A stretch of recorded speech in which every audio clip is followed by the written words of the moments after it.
You're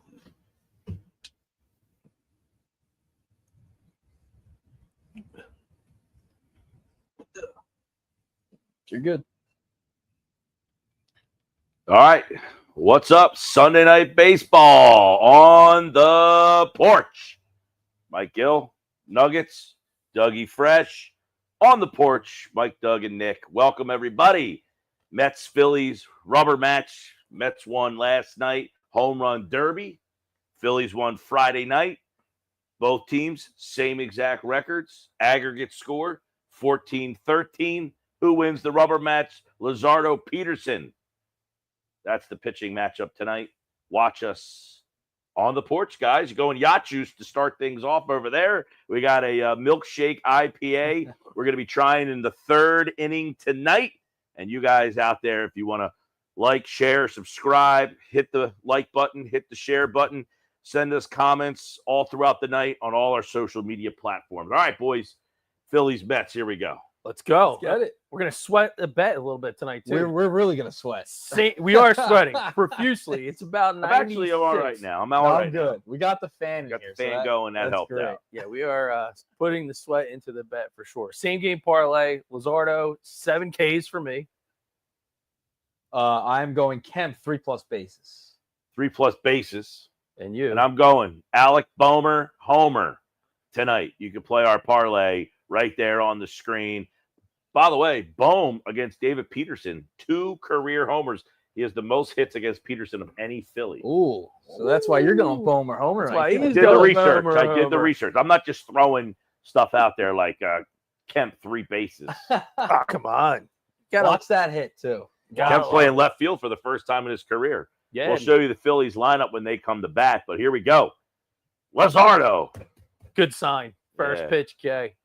Buddy Kennedy getting the start tonight, making his re-debut. Yeah, playing first base for the Lindor. Phillies tonight. You got Kemp in left field, Kennedy at first base. So anybody feeling a little trepidatious about this whole Harper situation? A little worried. A little worried. A little worried. Not surprised.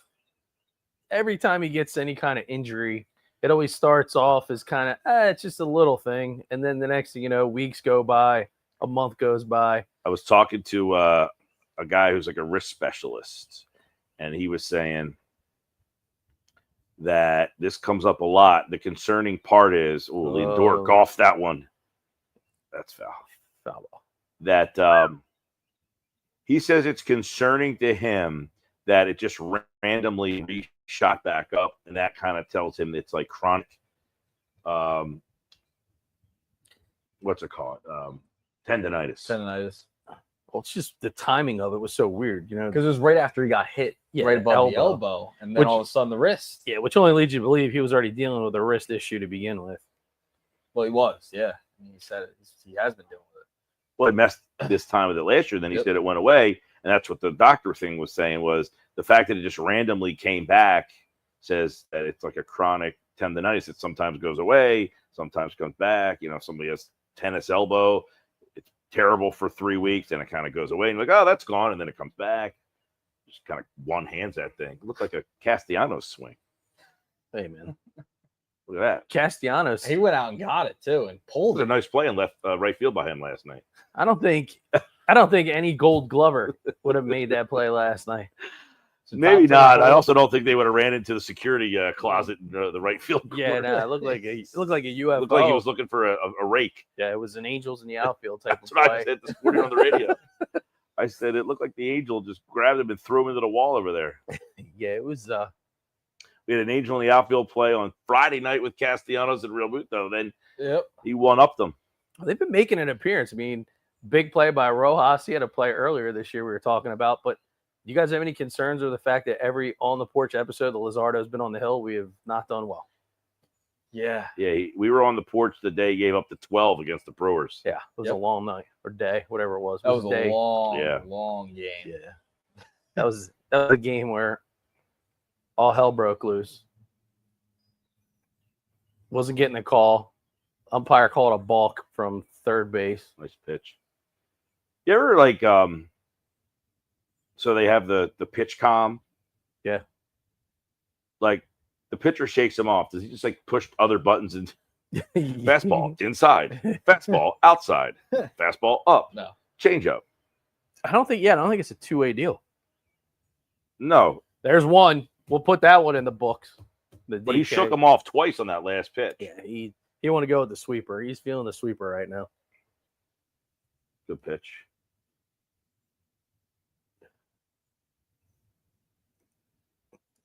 Who's the So what are the conditions at CBP tonight? I mean, I know we're kind of sitting here because the sun's hitting us from behind, but I'm actually all right now. The sun went down a little bit, so Well, we got out here an hour ago setting up. It was a steamer. I was a little concerned, but I'm fine now. You had nuggets up on the ceiling putting in light bulbs. Yeah, we got the new light bulb up there. You can see the difference in the two lights now. Yeah. Yep. It was hot up there. As they say, heat rises. Yep. It's always an adventure on the porch, we got it's a new thing. We had Well, it's the first night game outside on the porch, so we had to make sure the lights were it's a new season. We haven't been outside all that much, so we got to make sure the lights are all new and ready to go. So new light bulbs, hopefully some new hot dog rolls for you. I sent you the sale they're having at ShopRite. Yeah. The 2 for $5 because I know you were a little backed up on the hot dog save rolls. them for next year. Hey, you never know when you're gonna have company in 26. Juan Soto. I mean, did the Phillies let him get hot? By the way, we also have a Game 7 tonight. So we got the Game 7 over on the TV on the left. You guys can't see it, but there's a TV here that has Game 7 when that tips off in an hour or so, and then Phillies are over here on the right. Where's everybody watching the game tonight? Where are you guys at watching the game? We're on the porch. Let us know in the comments section, dude, where you're watching the game and what are you having tonight? He's got the yacht juice. Yacht juice. It's one of my favorites, actually. There you go. 8% by volume. Great can by Icarus Brewing. It's an Imperial IPA. And interesting, it says hopped with lupulin, citra, lupulin, mosaic, and Columbus. Look at you. And you stopped by Hardy's Liquors and got us the milkshake. Yeah. So it's an ambrosia, it's called. Ooh. So Kind of got on the fist. Not everybody can pull it off, but there's our Gold Glove right fielder. Yep. So Lindor tug up there. Good job by him. So I got stuck with Lindor in our fantasy baseball league, Gill, that you and I are in. I was on a plane flying back from spring training, and Wi-Fi connectivity issues. Draft was going on while you're flying back. So my first round pick, nobody knows what's going on. There was all these issues on. I won't name the fantasy league server because that'd be unfair, but it was crap. And next thing you know, nobody else had an issue. Francisco Lindor. That's not true. That's fake right there. So I got Lindor with the 7th pick overall on a forced. I wasn't happy about it. How you doing? A lot worse. I'm doing pretty good. I got like I think I'm in 5th. It worked out. Probably better than the guy you would have taken yourself. Computer knows all. AI helped you out there. Yeah. Auto pick. It's just questionable when the commissioner is the one doing the auto pick. By the way, doesn't it look so much better, the uniforms this year, that the numbers and the last names aren't as small? Yes. Oh, heck yeah. That's big. It was brutal last year. That's a good call. You can actually see them. Yeah, it kind of had like a little league font size last year. Yeah. By the way, the Phillies on a Sunday, since it's a night game, we're going with the pinstripes tonight, not the cream. Ooh. It's a good pickup. I didn't know that was a thing. Yep. So does it have to be a night? What if it was a 4:05? Don't have that answer. Although they would almost, I don't think, ever play a 4:05 home Sunday game. It's not allowed because of Sunday Night Baseball. Well, we don't know how much longer Sunday Night Baseball might be a thing either. Currently has no home. We should call them up, see if they want us to maybe stream it. I'm sure we could probably pick that contract up. A couple shekels. Good idea. $350 million. Pete Alonso thought he had They might bite. Just tell them to hold the check.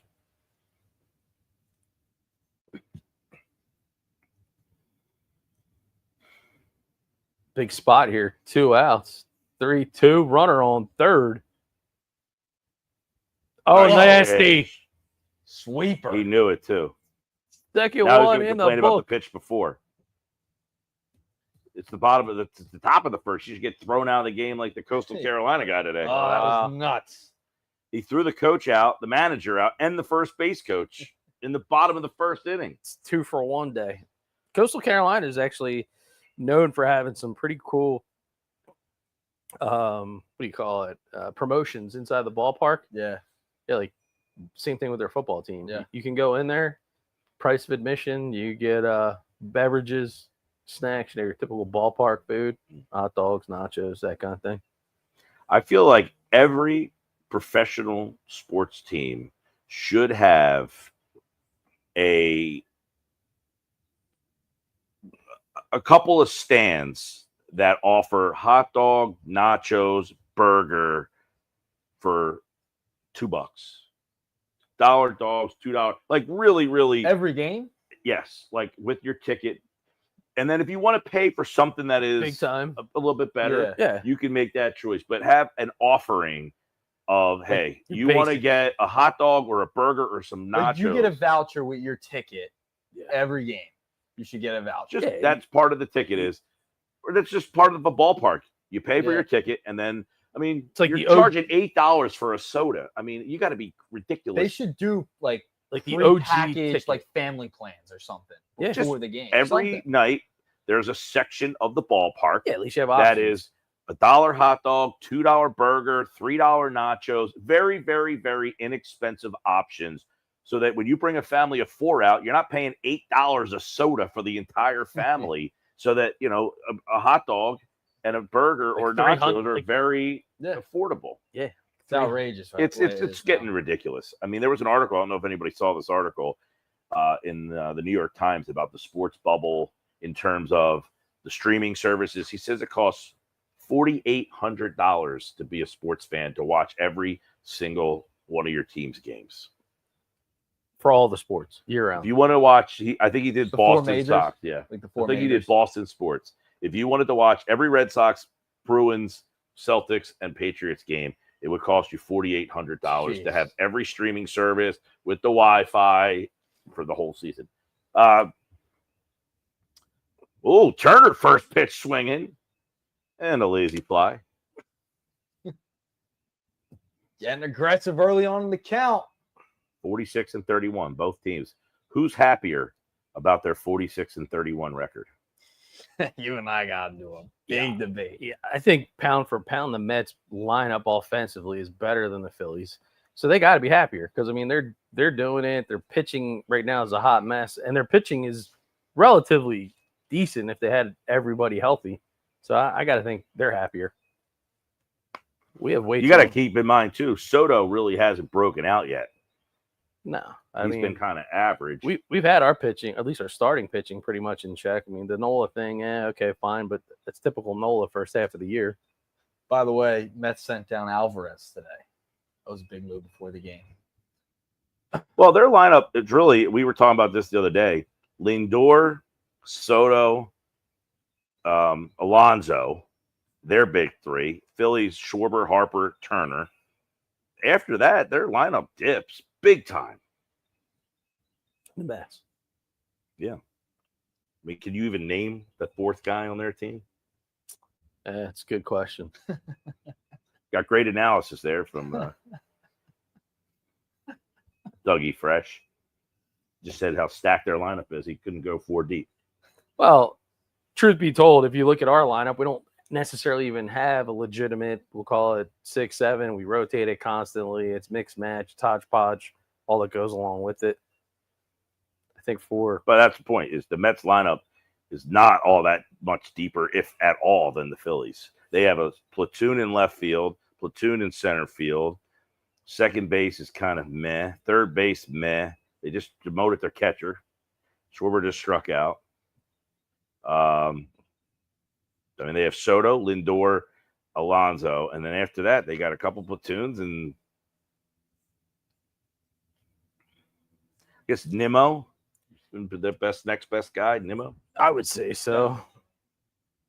I mean, he's got like 15 homers, Nimmo, which I mean, they got Acuna at the bottom, who I do like. he Just doesn't think play needs every more day, though. Yeah, I just think he's one of those guys that He's probably a year before his time. Yeah, I don't know that he's even playing anymore. They got Beatty playing third because Vientos is hurt. Marte's in the 2-hole tonight. Cuna's playing second. He's probably at the bottom. I got the Bomer Homer in our bet. That was a missile. That was a rip. Got a little comment in there. We missed a little deer back there. A couple of deer Where? Behind us, supposedly. That's pretty You're pretty not legendary. You're kidding me, right? They got a comment from Psalms. Just saw a deer breakdance behind you guys. All right, now I know he's messing around. It could have been. Anything. Do you get any deer back here? No. Anything can happen on the Anything porch. can happen on the porch. I mean, listen, the campground, we did the episode there. We had random Yeah. fans drop by on Random their golf shots. cart. Yeah, we had Mission Spirits, Amaretto. What was that beer?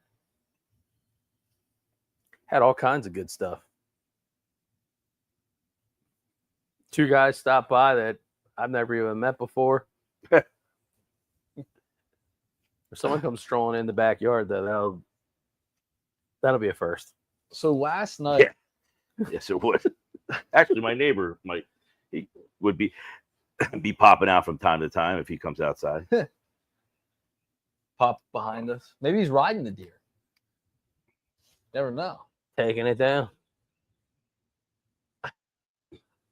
He could have been messed. I don't know. I'm gonna have to go back and watch. Yeah. By the way, last night the back-to-back homers. Did you guys see that live? 10th time in Mets history that has happened. Yeah, it's stinks when you're on the receiving end of it, Yeah. especially if you're coming off of the night before where we were euphoric when you see Castellanos and JT rounding the bases out of the Major League movie, and then you got to turn witness to that back to back to back the next night. It's Yeah. brutal. They got Bohm mic'd up tonight. Could be a sign. Ask Bohm a question. Did you know that on the porch, How do you think they got him to do this? the girlfriend? Doesn't seem like a big time candidate. Although right now, a lot of times they get Harper to do it. He's done it a few times. I feel like Schwarber's done it. Marsh. Marsh did it. Give it to Buddy Kennedy. Give Put it on him. it to Buddy. It's your How about- debut. How about I mean, right now, Cassidy? Bohm's probably, other than Schwarber, Have they gotten Turner to do it? Yeah, they have done Turner. I'm pretty sure they've done Turner. one night they got to do a pitcher. Why not do a catcher? Just have the pitcher doing it. So we Imagine that. did the South Jersey South Shore Baseball League Yeah. All-Star game a couple years in a row. We had the pitcher mic'd up. We had 2-way communication. And so he would say, "What do you want me to throw here?" It was Louis Sorry from Buna. And he was That's down at pretty a awesome. bar in college. So we were actually calling the pitches. I just, at this level, No way. I can't believe it. No way a pitcher would ever. Why not have JT mic'd up? You hear the pitch comm going on? Curveball inside. I would do it. Like a catcher, I feel like would be really cool. I was watching the College World Series today. They had on ESPNU the ump cam. Yeah, It was pretty funny when the ump Well, fell yeah. over when he threw that guy out of the game. Foul ball. All right. I'd much rather have the K here. Well, you need it. Well, solid start. 2 Ks in the first inning. Take that pace. Not bad. 24 pitches already. Would it be a violation right here to, if you're the announcers, to ask Bohm about his socialite Oh, girlfriend? yeah. On Sunday Night Baseball, probably. So they would filter that out. Throw him for a loop. See if I can grab any of the quotes. Put it out on social media.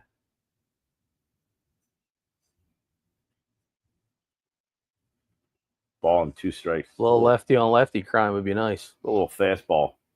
Right on the outside. Nope. Couldn't get him to Keep her go in the dirt. fishing. How about Lizardo wearing long sleeves? on a night like tonight. I don't know. Some of these pitchers that they just do it every time. They wear Yeah. long sleeves all year long. Well, they said that he's so superstitious that he only will throw his first warm-up pitch if the time that he walks Oh, down before the something like game. Yeah. adds 4 up. and an 8. Yeah. It's like how do you get that deep in the hole as far as your head goes? How do you even come up with that? I How do you don't even know that that's what happened? Like your buddy They says, might have talked you were about it awesome. ahead of time. You were awesome, man. Did you notice that you pitch better if your first warm-up pitch is if you add the time of the clock up to 4 and 8? Like, come Yeah. on. How do you get there? Ooh. He's got an ERA of 13.50 his past 4 starts. Buddy Jeff Kerr put that out. Jeff Kerr, stat man. He is a stat man.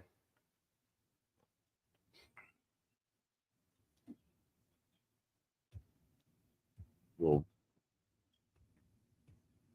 they made the T-shirts after Marsh was the mic'd up guy the last time. Remember? So I'm assuming they're probably talking about them being roommates. Yeah. Because they're showing Marsh on the TV talking to Bohm. So now you're getting the other perspective this time. That was last year when they talked to Marsh about that, right? Time just flies. I Yeah. think so. Yeah. What was the name of the band he came up with? Oh, God. Yeah, Oh, what was the blanking name on of the band? If you know the name of the band, comment. Oof. Oh, Kemp with the Otto adventure Kemp. and left. Oh, I made it look easy. he caught the ball in his chest. You don't Made see it that look too often. easy. He tracked that down nicely. Would you ever consider cutting your hair That's a good to question help there. the team? M.A. Nick Butts. Sirianni? Oh, man. My butts. It made it on the Sunday Night Baseball. Yeah. My butts.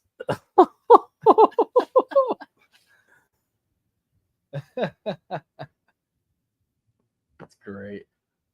Yeah. Boom. Stopped over at the old Sopo Brewing Friday night. Had the old flake news. Yeah. Oh, I stopped down at Mud Hen last night, and they had the beer that was for you there. Yeah, What was it? Captain Doug's Porter. Doug's Porter. Yeah, I mean, did you bring me any? I don't think they had it canned. Oh, come on. You think or you know? No, I sent you the menu. You sent me the menu. Yeah, no, Yeah. they didn't have it canned. Wait, what was the name of the beer I had at Sopo? Live by the nickel, die by the dime? Yep. Yeah, Yeah, they did not have it canned to go.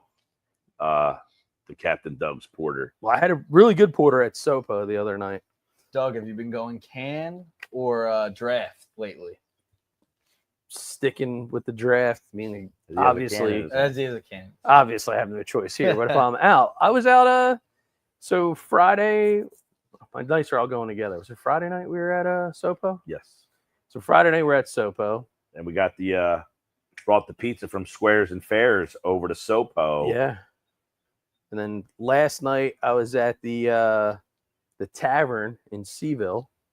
Ooh. And I sent you the draft. It was There you go. Casty. look at Casty go. Does he have range? Come on. I was wondering where that menu was from. Yes, it was the Seaville Tavern on draft. I had the water guns and rainbows from Ludlam. Really good. Our brother from another Al Fisher, he was with me and partake. But Nick, it was a draft. Okay. And it was a draft at Sopo. But Sopo offered a can, and somebody sitting on this couch did not take the can. Wow. The can was an option. Wow. Didn't take it. Didn't take it. Exit Jeez. 0 was in a can. Interesting. Well, by the way, since Cassie made that last stat, Whoa. Cassie's corner. Whoa.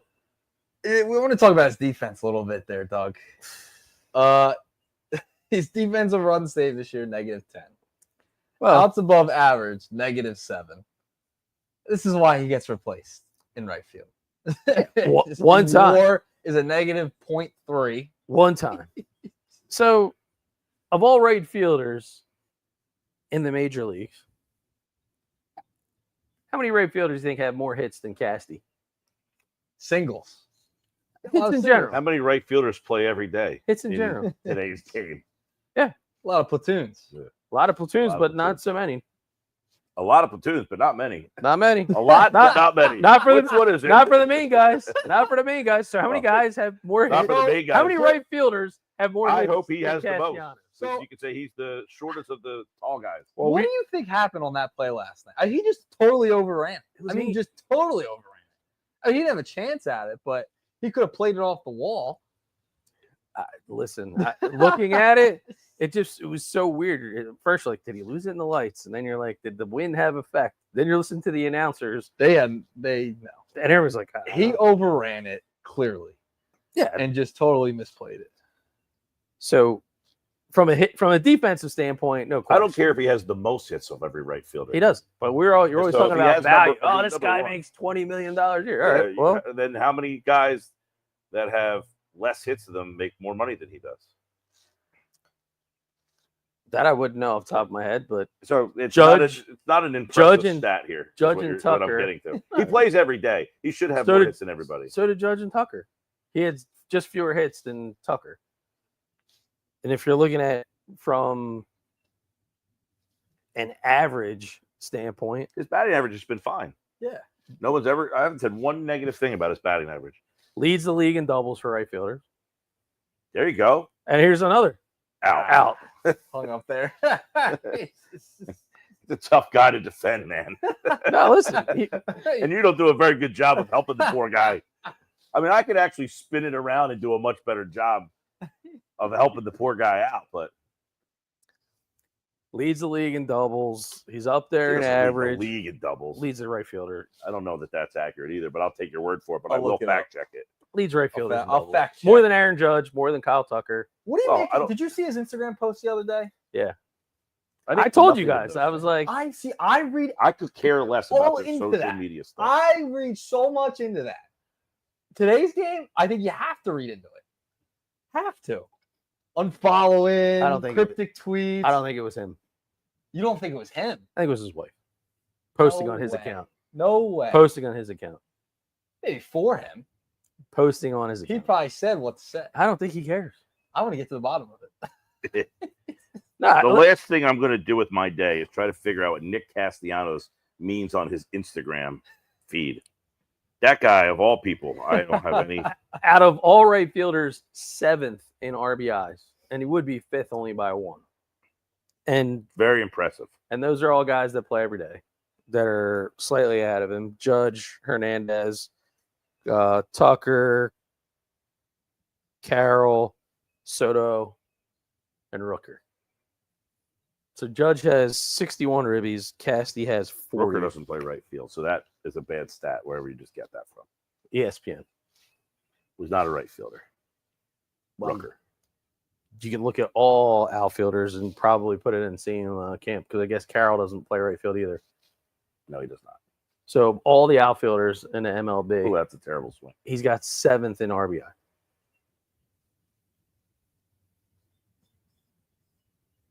That can't possibly be true. Yeah. There's Hold on. no way. If he had 7th most outfield, he'd be in the top RBI guy in all of baseball. He's not even 7th on his own team. Barely. Corbin Carroll plays right field. That's got to be right fielders. 7th in all right fielders. But you're saying Rooker doesn't play right field. But ESPN thinks he does. Rooker plays the outfield, It's more of a DH. period. And when he plays left Well, field. he's qualified then, I guess. Has Actually, enough they moved appearances. Soderstrom to left, but now Kurtz is back for the A's. I don't know if Soderstrom went from first to left. And the other thing is, too, where he takes a lot of heat is, and I listen, I mean, some of his approaches just scratch the head. But again, from an outfielder and a right fielder specifically, he only has 59 Ks. Like Aaron Judge has 88. Yeah, Aaron Judge also has 30 homers. One guy has 30, the other guy has 8. I'll take the extra 30 Ks and I'm getting 30 homers against 8. Oh, that ball's gone. Oh, smoked. Foul. Oh, there would have been the bases. 3-bagger. Oh, man. That would have been our basis for Auto Chem. Just a long foul. Oh, you got to ball. figure. He does not have one yet. No dingers up in the pros. Got a no dingers defense on here. Don't do it. Don't do it. Out of the Wow. brutal. All right, so we're gonna head to the third. It's time for the milkshake IPA from our friends at Hardee's. Yeah, if you want to, we can grab it out now. Yeah. Hey, don't forget, come and see us at the Brigantine Farmers Market Saturday. We're actually going to be there 3 straight Saturdays. Hang Loose Caboose will be there this Saturday, the following Saturday, and then the next Saturday. 3 straight Saturdays. Dougie Fresh helped us out last week. We were down in Sea Isle. Huge crowd down in Sea Isle, man. That was an unbelievable day. Even when it rained. It rained, and people still came out and supported. So for the people who came out and came and saw us, that was awesome. This Saturday, we're going to be at the Brigantine Farmers Market. Probably the best farmers market in all of South Jersey in terms of the beach towns. That place is packed. Is the Brigantine every Castle still single open? Saturday. No Brigantine Castle. But what they do have there is beer from the seed. Ooh. Also, 3 Threes has a table there as well. Whoa. They also have unbelievable crafters and food. There's all sorts of food and stuff. But you got to get there 8 o'clock. It starts to noon. And that place is, there's a line at 8 o'clock generally to get in for the people who want to get their produce. They have produce. Awesome. Get there. Donuts. You know it. How far is it from Ernest and Son's Old Fashioned Butcher Shop? It's at the school. So it's at the Brigantine North School. The butcher shop's down the other end of town. So you could stop and get a sandwich, pack it up, and then head over to the farmer's market. You could do it that way, or you Check come to out the our- farmer's market first and then go to. That's what we generally do. When we're done the farmer's market on a Saturday, we'll go to check out Ernest and Sons or our friends over at the Tiki Taco. That's Ari over at Tiki Taco, right across the street from Ernest and Sons, and right next door to that is the Jersey Cow. So you can check out a little Jersey Cow if you want a little ice cream, or if you want a little sandwich over at the Ernest and Sons Old Fashioned Butcher Shop. That's our guy Mel. But stop out at the Brigantine Farmers Market on Saturday from 8 to noon. Come by and say hello. In fact, the artist is working all day today. She's building up her inventory because she got wiped out last week in Sea Isle. So thanks to everybody who stopped by and saw us in Sea Isle. We hope you say hello to us in Brigantine this Saturday. All right, we got the Ambrosia Milkshake IPA. This is from the Source Farmhouse Brewery. I'll give this Close close up up, of a the little can. close up. There it is. It's a milkshake IPA, Imperial. It's got mandarin, orange, coconut, pineapple, vanilla, bean, and milk sugar. Wow. I'm going to say off the front here, I don't know anything about this milkshake IPA. I'm very intrigued by it. But Exclusively at Hardee's liquor store on Route 40 in Mays Landing. Oh, man. got a Smells nice good. citrusy taste to it. Bang. Bang. Thanks to the Hardee's people for the Ambrosia Milkshake IPA is the ditty here. Let's check it out. Very smooth. Really smooth. It's got an interesting little citrusy taste to it, a little orangey. Like what did it say? It's got mandarin, oranges. You can definitely get the little orange on the front side there. Absolutely. On the back end, you get the vanilla taste. Yeah, good summer beer. Oh, this is my kind of beer. Good summer beer. Oh man, Coconut in there too. Good choice there, Doug. So milk sugar.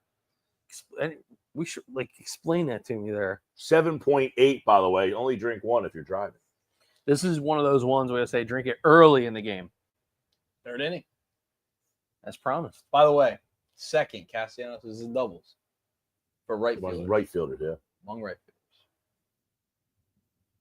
How many right fielders play every day? If you look at the top, Kyle Tucker, Juan Soto. Yeah.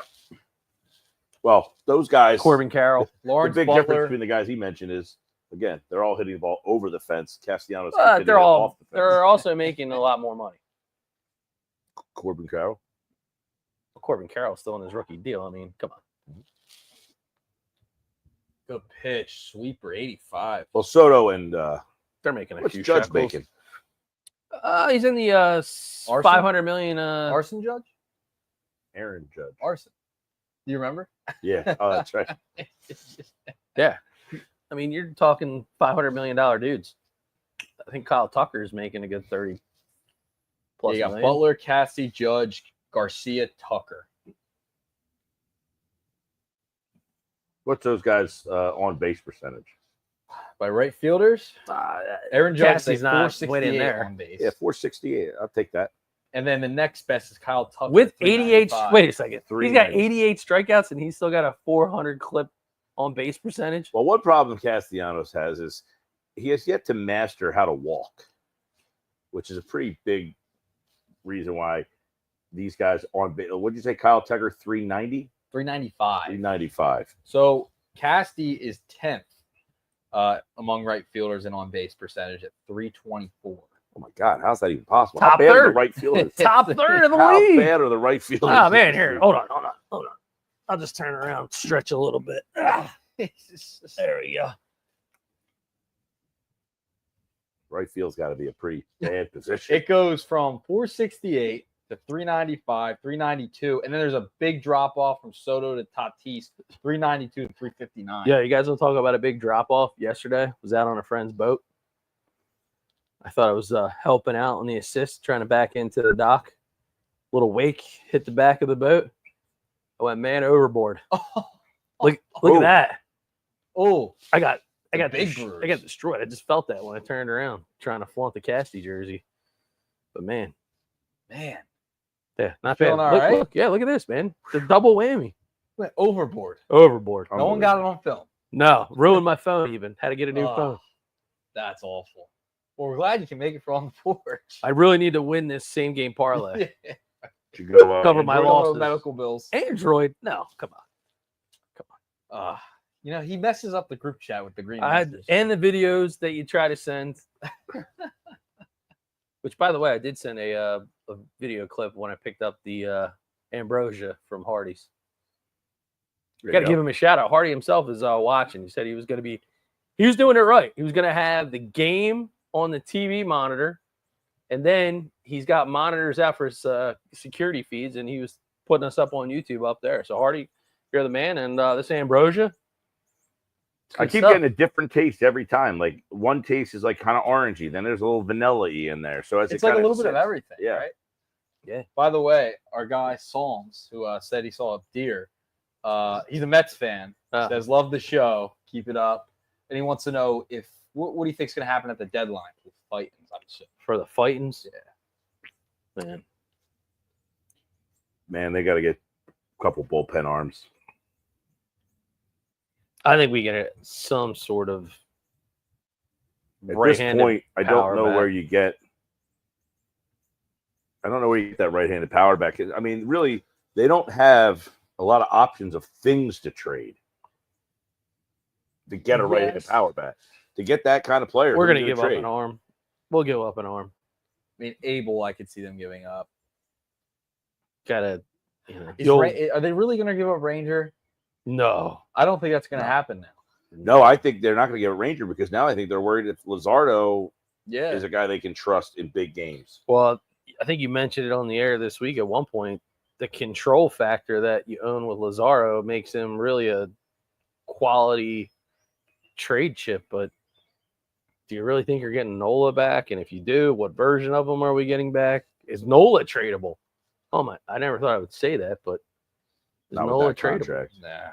No one's going to want. Yeah. No one's going to want to pay him that. He's got 6 years left on that deal. 6. And it doesn't help that he's 1-6 Ah, with a ERA in the he's sixes hurt. and a whip in the 1.8 range. a lot of the contracts, though, even now, work out deals where a team picks up big chunks of the salary just to be able to move it on. Not 6 years of it.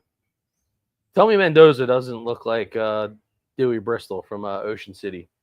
I don't know who that is. Andrew Bristol, the head coach of the Ocean City Oh. Red Raiders. Yeah. I kind of feel it. Same mannerisms. Dewey, if you're out there, I mean, come on. It's not a bad guy to look like. Real like Mendoza. Who's it, Sosa? Sosa.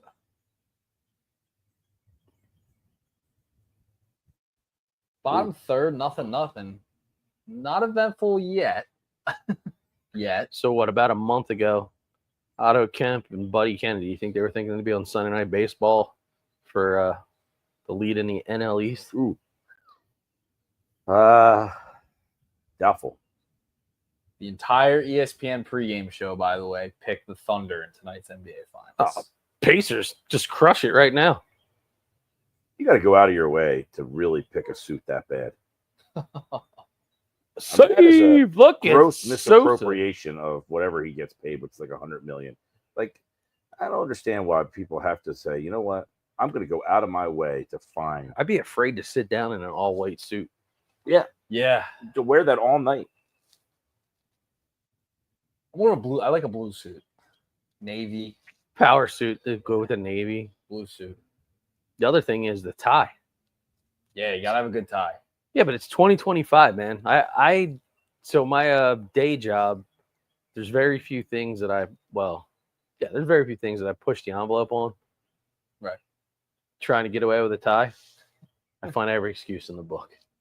I'm like, oh, well, I mean, I got a jacket, I got a button-down shirt. I mean, do I really need the tie? Well, button. Yeah, come on. How I often like wearing a tie, though. do you watch the game and notice someone that you know in the crowd? I'm gonna go with it happens. I think you always look for it intentionally, don't you? Don't you Just always kinda look behind you scanning like, back hey, do I there. see anybody? I always feel like I never recognize anybody that I know. Well, I find it happens more for some reason with the Phillies during a left-handed batter than a right. Huh. Because the Phillies dugout More people, is than back on the there. first base side, which usually isn't for most major league ballparks is not the case. So usually I'll go on social media and a bunch of people will post like kind of where they're sitting. So then I kind of have an idea. Oh, maybe if they show that side, I'll see him. So do you remember the kid during the World Series in 2008 who like would do like the fanatic hex with the I was 8 the fingers? Yeah, you probably I would. don't really remember. But Gill remembers the little kid Yes. used to be on top of the dugout and would mimic what the fanatic would do and kind of put the voodoo on the other team. So here's the irony behind it, which a lot of people don't know behind the story. Kid, diehard Yankees fan. NBC says, we want to do a story on this kid during the World Series, this and that. So what does parents do? Because the rest of the family is like, pretty big Phillies fans. They redecorate the entire room, all Phillies. Yeah, little craziness behind the scenes to please the masses. I won't name names. Wow. But he lives in Vineland. That's a nugget. It is a nugget. Went to Villanova. Wow. 3-2. Buddy with the walk. There you go, kid. Millville's own Buddy Kennedy. Yo, Bud. Crowd loves Damn, Buddy. I'm so mad at Kemp that went foul. That was a chance. Game of inches. We would have had one of the legs. Buddy even got his 19 back. Great kid, man. Covered him from the days when he was at Millville High School playing for the Thunderbolts. That was just pre-BFA. We started covering the high school games. Rojas, little bunt. It should in this spot for sure. Absolutely. Gets it down and Get it he down? Oh, manages jeez. to. Oh, God. What happened there? That was a terrible ball. camera angle. I couldn't see. thanks. Hey, the ump cam. I'm Cam. I mean, Ah, he just cannot jeez. get a bunt down. Yeah, Nuggets, he haunts you in your dreams. If he could consistently get the bunt down, he'd be playing every day. He was hoping to play in the Atlantic League so he could steal first. Come on, Rojas. You got to do it again. Yeah. Oh, shit, he got him. Jesus, and he got him. Come on, man. It's utter disaster. Inexcusable.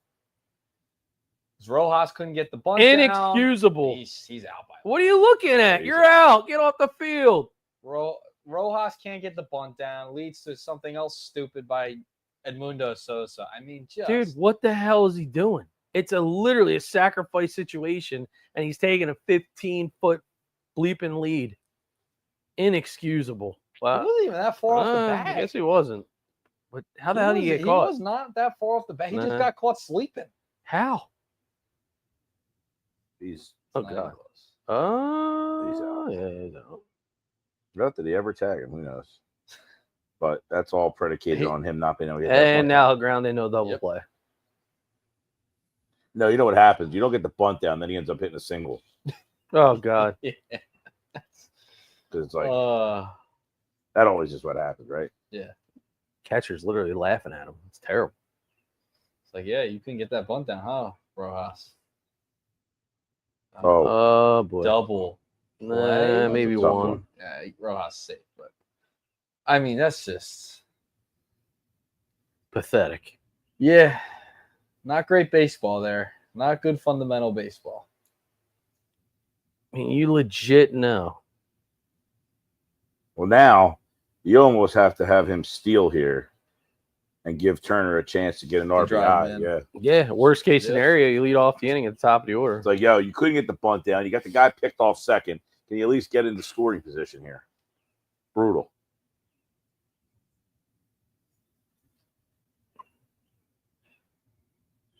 Although he's up against a lefty here. Another He's swinging early and first often pitch today. swing. Man, oh, man.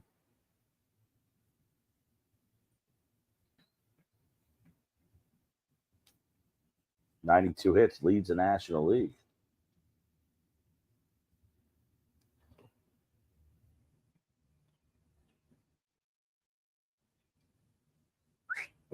Oh, come on, dude. You're on the air camera one. Yo, let's go. I mean, come on. That's all. Clearly, they didn't go to the Rowan College of Sports She Communication. did not. Did not. I've done camera probably twice, 3 times. I've done it a couple times just to kind of get the I don't gist know of- if I'll ever do it again. It's Not- just not for me. Not for the faint of heart. It's not for me.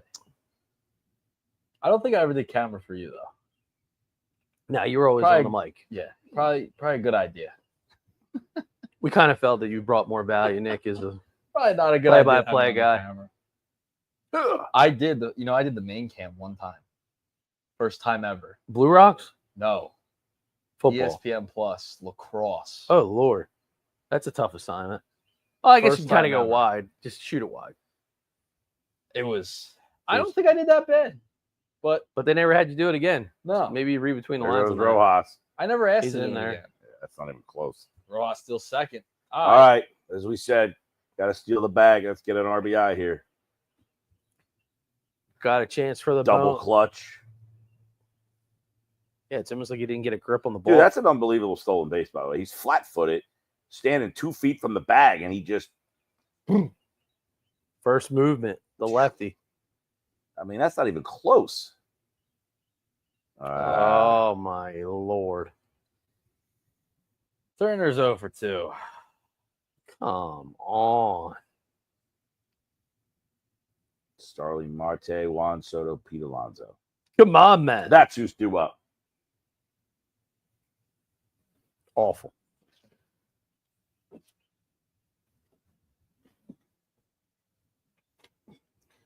Nobody does it like Sarah Lee. Well, I feel like we've had a lot of blowouts here on the porch, Doug. Well, And today was so far been a little bit of the opposite. yeah, more of a sharp pitch duel. Yep. But there was the one game where it was like freaking crushed 8-1, came all the way back, Yeah. scored 7 runs, went Was that extras. the Brewers? I think it was, and we lost in That was extras. the Brewers game, I think. But yeah, Luzardo has not been a good omen for us. But right now, Knock on wood. yeah, got the top of the order coming up here Knock on wood. for the New York Metropolitans.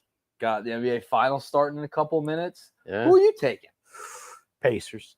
I hope you're right. I took the Thunder because that's just who I took before the series. I said Thunder in 6, 7. I don't feel confident in that pick.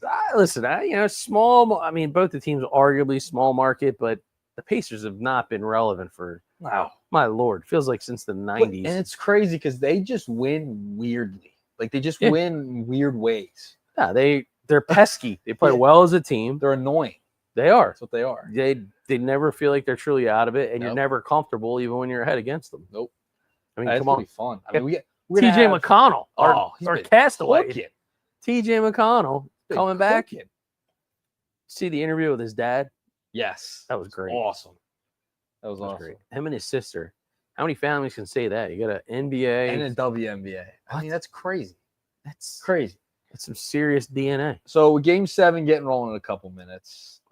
Thunder 18-2 following a loss this season. 6-0 in the postseason. That's impressive. Our record's meant to be broken.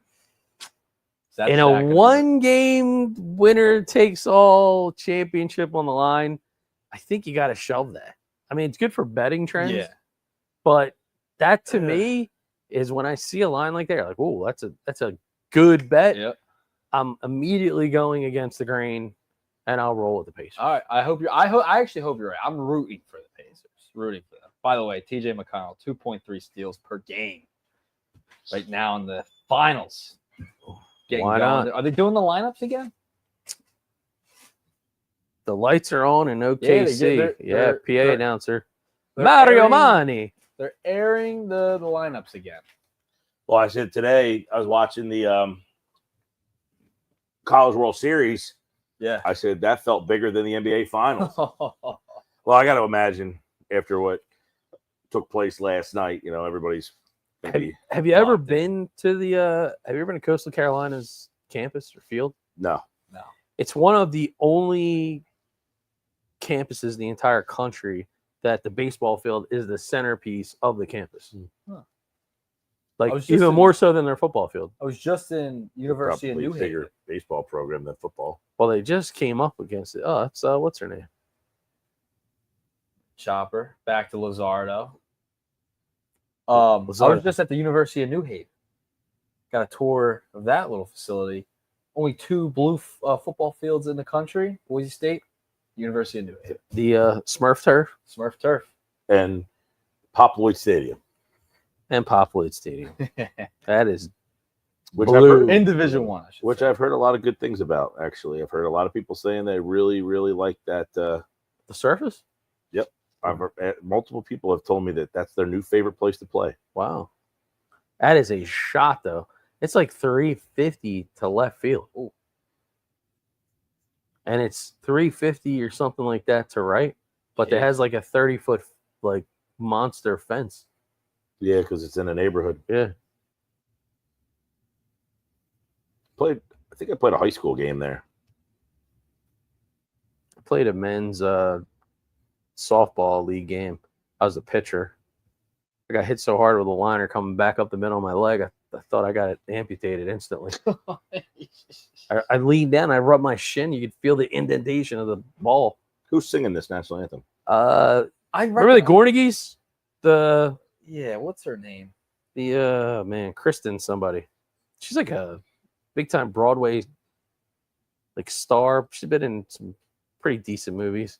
Anyone remember when Fergie sang the national anthem at the All-Star game? Yeah, the performance today at the College World Series, they highlighted that. That was pretty. And there it is, Kristen Chenoweth. Don't know who that is. Yeah, she's had a couple movies. I've seen her before. Remember the Vacation movie? Not the original National Lampoons, but like the newer one where they go to. I know what you're talking about. I never saw it. She was a Rojas collides over. She was a supporting actress in this one. In that one, it's hard to get someone to go to Oklahoma City. I imagine to perform. She's probably a local, I think, based on the cowboy boot thing. Go down to Wildwood Beach tonight. You probably see plenty of people wearing the same outfit. Yeah. Dude, heard it got evacuated the other night. Really? Yeah, when the storm Wow. came rolling For the through. storm. And they sent everybody back to their cars. They had to wait it out. Then they bring them back in when it was just raining. People were like soaked head to toe. And then the headliners that night, their sets got cut short. I was at the the rest stop today on my way to Philly. I witnessed something I had never seen before. Oh, I heard you great. cue it up on the Fanatic, but This I didn't is hear the great. segment. So I pulled into the Farley Plaza to get gas because I drove to Wildwood last night. So I was like, oh man, I forgot I need gas. So Paid top dollar too. went to the Farley Plaza, pulled in. First off, music was bumping at 7:30 in the morning. That guy had it rocking and rolling. Yeah. Party music at 7:30 a.m. on the Farley Plaza. Good for him. So I pulled in, get my gas, and I'm kind of in a rush, and the guy's yelling, I knew that lady was going to do that. And I'm like, dude, what's going on here? I need my card. I got to go. And then I turn my head around, and sure enough, the lady's in front of me with the hose still attached. And Pulled out? Detached from the... Oh, my Lord. She had the gas hose still in her car. Nice. They're designed to do the breakaways. I didn't know that, but that is a thing. Like the I did pump not shuts know. off Yeah. instantly, and the thing is like meant to like not give much resistance. So Wow. does she get fined or have to pay for that to be like? Is there something there? I mean, maybe if they have cameras, I guess. How far do If you they think? wanna No, pursue she stopped. it, Oh, she stopped. She stopped. She knew it, but like that's what I was wondering. Like, if she just kept going. I think it's insurance is for, man. I think it's the gas station's insurance covers that. Yeah. I'm sure it happens more often than we'd like think. Well, did about you it. see the exchange? You're like, hey, man, I got somewhere I got to go. It's your problem. no, the guy says, I knew that lady was going to do that, and then I was like, what is he talking about? And I'm like, come on, I got to go. And then I turned my head. I said, oh my god, that lady just drove off with the hose. The hose And in I the was car. like, all right, I don't have time for the rest of this story. I got to go. And so I have no idea what happened from that point on. But that's a first to see. Yeah. Oh, we got a little 6-4 out on the play. That'll do it. There you go. I was explaining. Schwarber, Bomer, Can we get the Bomer Homer? and Bomer. David Cone. Oh, man. So apparently there was a gentleman in the Hamilton Mall parking lot who was emulating David Cone in the bullpen from a bunch of years ago. You ever hear that story? what? You ever hear No. the David Cone story? No. You got to look that up. This is a family program, so I Oh, don't know. no. There That's was a gentleman in the Hamilton Mall parking lot who did his best David Cone impersonation. telling ladies that he was David Cone. I don't know if he was telling ladies anything. I think he had a thought in his head about. Oh, no. There you go. All right. There you go. Well, you saw the pictures there, and that takes you back to remember when you only had basically the choice of like 2 color gloves. It was either like the tan or the black. Like I remember when the black glove first came out, Rawlings had like the woven the woven I guess it's like the checkered pattern. Yeah. I remember it was called the web. I think that's what they called it. They referred to it as the actual web. The webbing of the mitt. Yeah, sure, absolutely. Yeah. Now, when we were kids, we used to have like a name of a player. It was autographed that was it. in your mitt. Yeah, that was Did big. you have that, Nuggets? Were you? It was big. Yeah, I think I did on one of my smaller gloves. I had a was like- Roger Clemens mitt. Oh, Pitcher. yeah. Yeah, the pictures. Mike model. Schmidt On mitt. one of my little gloves, Yeah. yes, I did. They'd have the I name can't remember who it was though. autographed in the middle of your Yes. glove. Yes. Yeah, I remember it probably was like 8, 9 years old. They don't do that anymore, though, right? I don't know. I don't think so. Ozzie Smith. I had the Ozzie Smith. Ozzie Smith model. was a popular one. Carlton Fisk. Yeah, Carlton Fisk. Ken Griffey Jr. was a little bit later, but they were still doing that. I remember the outfielder mitt. That was a big model. Was the Griffey Jr. Yeah, it was a Rawlings kind, and then they would have the name of the player autographed in the mitt. Yeah. I had a Roger Clemens. Nice. Yeah, now they're all just like models. It's like the OF. These kids now too. It's funny that I had never had known the inches of my mitt, Oh yeah, no. and now they're all like, "Oh, I got a 9.5." I go, Yeah. I don't care what length your glove is, dude. Infielder's glove, outfielder's Yeah, glove. I'm saying I can visually see the difference between the inches. I don't need the inches to know which one goes 9, where. 5, and 10 is like a T-baller size glove. Sometimes they like the infielders use them to like practice with, train, makes them keep their butts down closer to the ball. Outfielder's huge, 13 inches. Yes, I still have mine. I think I have mine in my car right now. Both my Wow. my infielder and my outfielder. We got And the golf clubs. had to clear my car out last night. Nice. So we went down to Wildwood for the Diamond Beach races. Wow. And we had a Solamente, the big green egg. Wow. Shore bomb. Ace is the place for the shore bomb. Should have gone shore bomb over bone bomb. Uh-oh, now I got to go. Bomer, homer. Can Wow. we go back to back? back. 107 exit velo. A launch angle of 33. Meanwhile, last night he had a base hit on a ball that hit 94. Come on. I'm getting the text. Do you have the family group chat? Yeah, yeah. Where you send while you're watching the Phillies game? Yep. I get the Schwarbaum text from mom. Yeah? From mom. Mom. From mom. Strong text. This is Earnshaw. She a descendant of George Earnshaw? No, that would be your father's side. Dad's side. Yeah. Oh, Bomer. Get down. Good. They're hitting the ball well. A lot of line drives tonight. All right. Well, Schwarber, he had to warm up a little bit this June, but last couple weeks he's been on it. Whoa. Get them all over, huh? Yeah. If you're out there watching, do us a favor. Hit the repost, hit the like. If you're on YouTube, subscribe. We're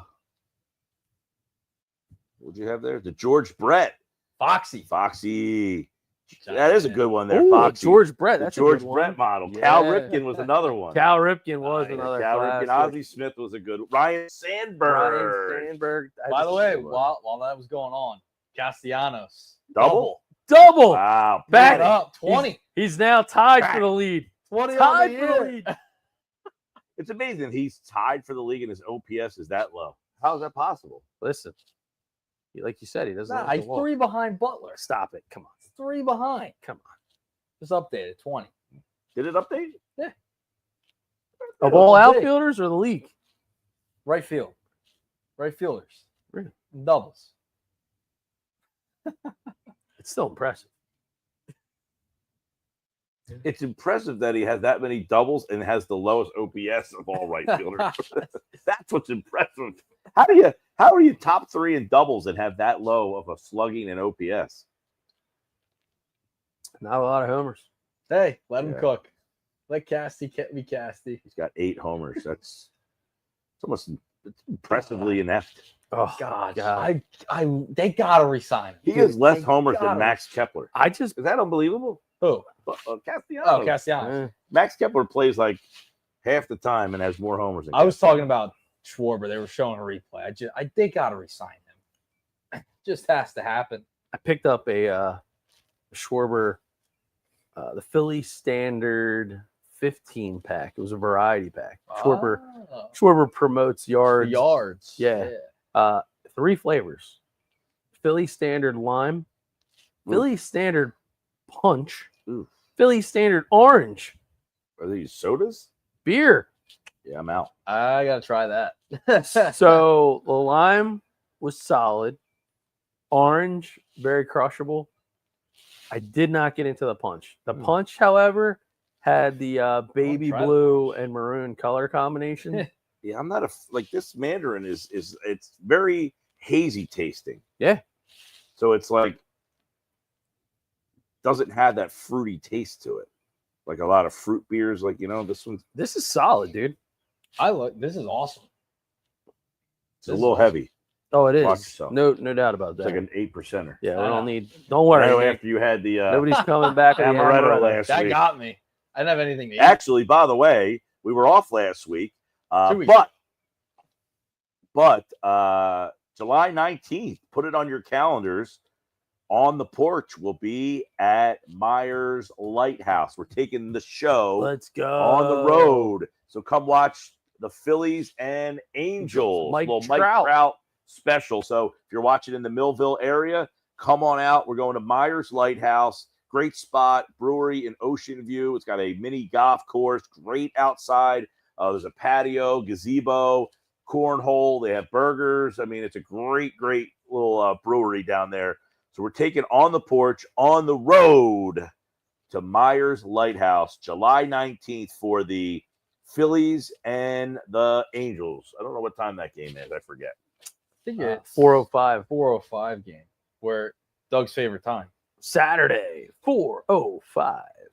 It is a 6 o'clock game. Or 6 o'clock. Yes. Scrolling at 6:05 game. 6:05.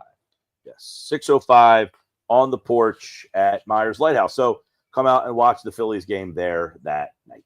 We should have a mini golf invitational before. Ooh. Yeah. Go right I'll into tell you it. what, we went to Myers Lighthouse last weekend. We were there. Yeah. That's why we had the weekend off last week. when we Big were Bad down Wolf in, Burgers. They had the Wolf Burgers, but they had the anniversary IPA, which I gave a 4.25 out of 5 on the Untapped scale. It was excellent. And by the way, I saw JJ Booth from Myers Lighthouse on Friday over at my buddy Karanji's in Northfield. Well, we need Kemp here. Kemp is now Come up on. first and second after the JT walk. And, of course, the Cassidy double because, that's what he does. Who's got the best shot of hitting their sweat the bet? The 7.5 Ks? What's Luzardo at? I only need 7. I don't need 7.5. I need 7. Was it 6.5? Yeah, it was 7 plus. So Oh, okay. So it's 7's 7 on the number. 7's a winner. I don't. The Bomer Homer. Homer, Homer. This Kemp, the Kemp thing, God, it looks so good, so close. No, we were so close. He hasn't homered yet, Kemp, so it could be coming. Here comes Hit the 14 slider. homers in the minors. Luzardo got 3 Ks. This is where you got to do something right here. Oh, yeah. We got to do better than that. Finance major. That's his LinkedIn profile. Oh, my God. This is where you got to bust it in. You got 2 on. It doesn't even look like him. I got more connections than he does. Come on. I don't really use my LinkedIn very often. I gotta get you on LinkedIn. Oh, yeah, you got to get on LinkedIn. Doug's a big LinkedIn. Big guy. LinkedIn. Oh, yeah. We should stream on the LinkedIn. We can. Yeah. That's a whole different audience. I was going to say, I thought that was more for like professionals. Yeah. This is professional. In In a way. In a way. We have different professions. Yeah. This is a passion project. Come on, Kemp. On Otto. Get foul. Base foul. That's an unbelievable story, though. He was like at some Division II school that I'd never heard of before in my life. Undrafted, made his way through the minors. It's awesome. Little Chipotle over there. Hey there.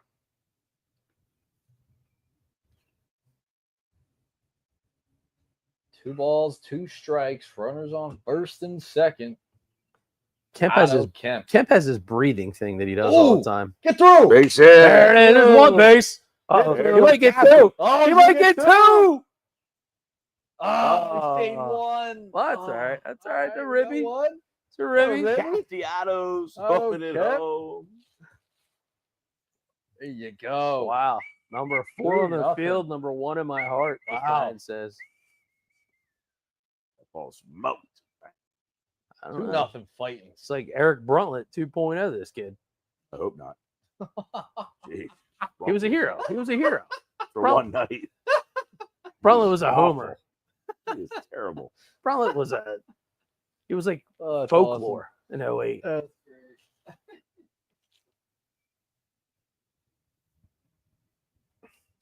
Eric Bruntlett, a career 230 hitter, if that. But for that 1 year. The triple play. He had the triple play, yeah. And he scored Other the than run. that, he did score the 1 run. He's a career 231 hitter. Yeah. With the 08 Phillies, he hit. I think it makes him better than Rojas. Out of your mind. Oh my God. Stasuk! 5-0. That ball's crushed. He might get picked off. By the way, that year Bruntlett hit 217, a blistering Look at him. 217. Look at the guy. And in 09, he hit 171. Patty, and he got cut. I'm sure that was the end of it. But 109.4. Dude, 109. Sosa Sosa. bringing the lumber. 430 foot. Oh my God. That's a violation. What's that? You wear a jersey of an injured player. Wow. No injured guys? That's a violation. You couldn't come up with something else? Right, I'm gonna put someone here. I don't think of it. Whose jersey was it? Harper. Oh, that's ridiculous. You can't wear a Harper It's jersey. a violation. It's a you Tell could me- pick tell any me other. if This is a violation. No way. Mike An and I- injured player, you can't wear the injured guy. You jersey? couldn't come up with another T-shirt. everyone You go into the knows. closet. All right. this is I a have no violation. problem with that. When I went to Fenway, And I'm not a jersey guy. wore the Phillies Horrible. hat to Fenway. Tampa Bay Rays. Right? Is that a violation? Well, my You're initial just going to watch the ball game. my initial thought was yes, but Fenway Park is one of those cathedrals of baseball that's on like everybody's bucket list. Got to go there once. Doesn't matter who you root for. Doesn't matter who you play for. And I think the Boston fans actually kind of embrace that whole thing where they get it. But So it's CVP right now. If you saw a guy, Oh, no. buddy, what? Texas Rangers, like What? Yeah, no. we're just in town for like the week. No, but you know what I am seeing? For some reason, certain clubs, not all the clubs, behind third base, there's a huge contingency of away fans. Almost like every series. It's probably like where they have like family members. But or I'm something. talking like a couple hundred people. Like, okay, fine, it's families, but like, does everybody travel to Philly, Citizens Bank Park? Like, Could oh, be yeah, like one of those things, like a Philly sports trips where they buy like a True. thing together. That's but they got to be able to somehow block that. But What about what we do it all over the country? Philly fans. Yeah, but you know? we're Philly. We're loyal. We're loyal. They're not allowed to. It's terrible. I What do you hate think Rojas's career batting average is? that. He's probably like 240. Probably. Really? Probably. He's got to be higher. I bet. than that. I bet he. Well, his first year up here, he hit over 300. I bet he's 240.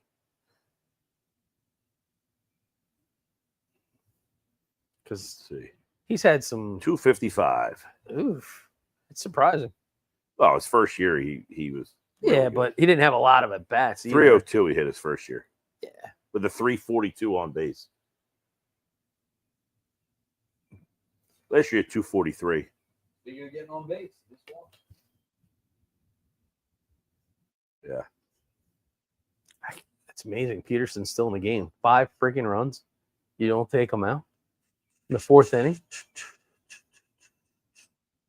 Well. Then they're back to the top of the order. I don't know about this.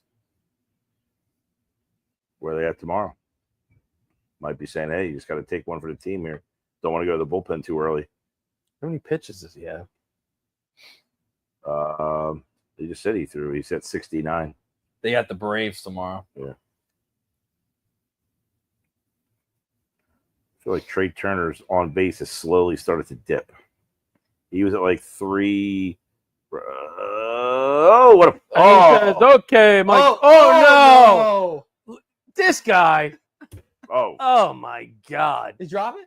How in the He dropped it. world? No, he just got back. How in the world is he Lindor thinking? dropped it. Yeah. How in the world is he thinking he's going 3 there? I think he thought it got through the outfield. He's 6 feet away from him. I don't. I mean, baseball that's IQ. impossible. I mean, this guy. Like I think he thought it got This out. guy is an He idiot. wasn't even looking. Even if it was getting through, what? Oh Yep. my God! That oven mitt got in there for Rojas. Oh, he shouldn't have pumped. I think Lindor was shocked. This isn't real, right? Well, just under 5.5 to play in the first quarter. Pacers Thunder tied at 16. Caruso. Schwarbaum. Oh man. Oh, Oh God! in the center field. Oh, he threw. Oh, it he in got hit in the head. Hit in the head. Oh, hit him. in the face. Oh geez. boy. Here comes Marsh. How about Marsh, man? He has been his on base percentage is 4th best on the team now. Yeah, he's up over 260. His on base percentage is almost 350. And considering he didn't get a hit right in the month of April, that's insane. Not one hit. That's gotta be one of the most insane. We have dueling injuries by the way. Turnaround. Yeah, we got injuries on both sides. Halliburton's hurt too. Oh no, that's lethal. Oh no, it's the non-contact. calf. Oh It's the no, calf. non-contact. Oh god, it's over. Pacers done. Oh no, it's the Achilles. It just popped. Oh, it's Achilles just popped. Oh god.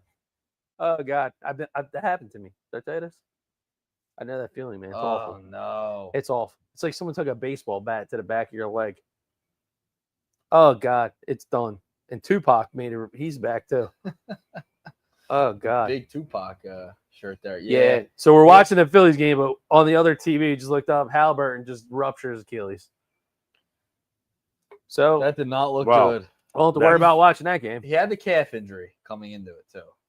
Oh, that was a rupture. No, I know what I'm saying. Like before the game, like he's been dealing with a calf issue. Yeah. So I would say Not good. It's over. So you don't have to worry about watching that game. They're not winning without Halliburton. Jay Williams, it's his Achilles, no doubt. Horrible. This is bringing me right back to Katie in Toronto. Awful. Yeah. And the worst part about that is if it is an Achilles and it's that's next year too. It's next year. Yeah. I mean, you're talking about it's June 22nd. I mean, training camp starts in September. Yeah. You miss most. Dude, the NBA is pretty crazy. Think about this. The finals are today. The draft is on Wednesday. Yeah. The draft is Wednesday. So you're a team that's playing a game tonight and then you have to draft to shift 3 your days. focus. By the way, Kevin Durant got traded today. Oh, by the way. Yeah. Yeah. The Rockets. For the 10th pick and a bunch of other stuff. They're going to Jalen reroute Green. Jalen Green. Yeah. They're probably going to reroute him. Those are the reports. They're going to reroute him somewhere else because of the contract. 5 fifth-round picks for Kevin That's Durant. crazy. Think about that. I mean, I'd give you it's 5 second-round picks. I say fifth-round picks. 5 second-round picks for Kevin Durant. I mean, are you kidding me? I know he's not the Kevin Durant, but he's still Kevin Durant. pretty damn good to give up 5 second-round picks for Kevin Durant. Oh God. Oh, Hallie.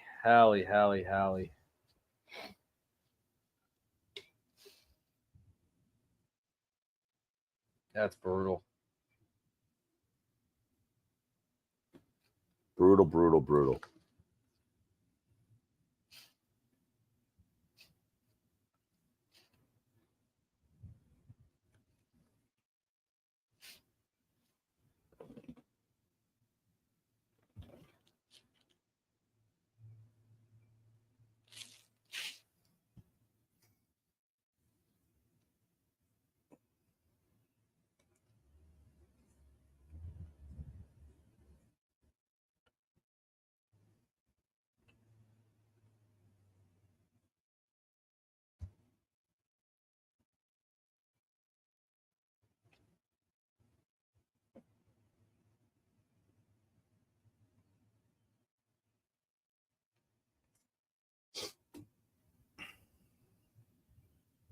Oh, that's just so brutal for Halliburton. Oh, I think what's worse. Oh God. And you're like, I mean, and they're playing this thing over and over again. It's like, come on, man. Game 7. It's like, He's still down, by the way. no, No, this is a replay. they got him up. Well, McConnell. DJ McConnell, Game 7 hero. Could you imagine? Looks like Harper got a fresh cut. There he is. There's Buzz. Couldn't mic him up, but they had to get him on the headset. God bless. Thank you. I just got to the mute button. Barely. Oh, he made the broadcast anyway. 3/4 sleeves. Oh man.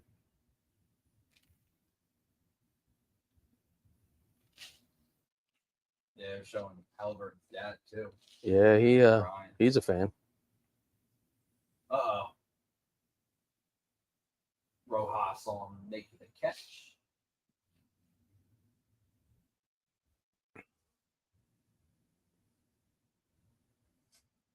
Yeah, I mean, the thing with Harper is him trying to figure out physically what he's comfortable with or what he can do. That's just an omen.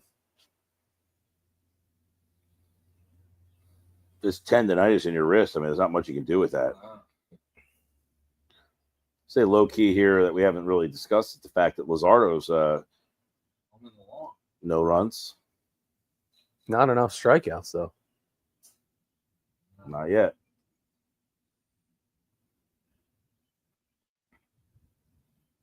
$73 pitches. Oh, man. He's going to have to get it going here. What are the odds of TJ McConnell not being a head coach when he's done playing at some point? Ooh. Not being a head coach. Not being a head coach? Nah, he's going to be a coach. Yeah, he hasn't made enough money, so he's definitely got to be a coach. I know that sounds crazy, but he's just a baseball or he's a basketball rat. Yeah, in a good way. That's what I'm saying. What are the chances of him not being a head coach? I mean, I feel like he's the kind of guy that will be like off the court and head coach like within like 2 years. He was the guy you're just like, yeah, into the bench, doesn't matter. I'm not playing. I don't care. I love this game. Want to be here. He's going to be the Game 7 hero. Oh, yeah, God. That's what I'm saying. Like you're talking about need this to be over. Yeah. Dude, he won them the game the other night. Yeah.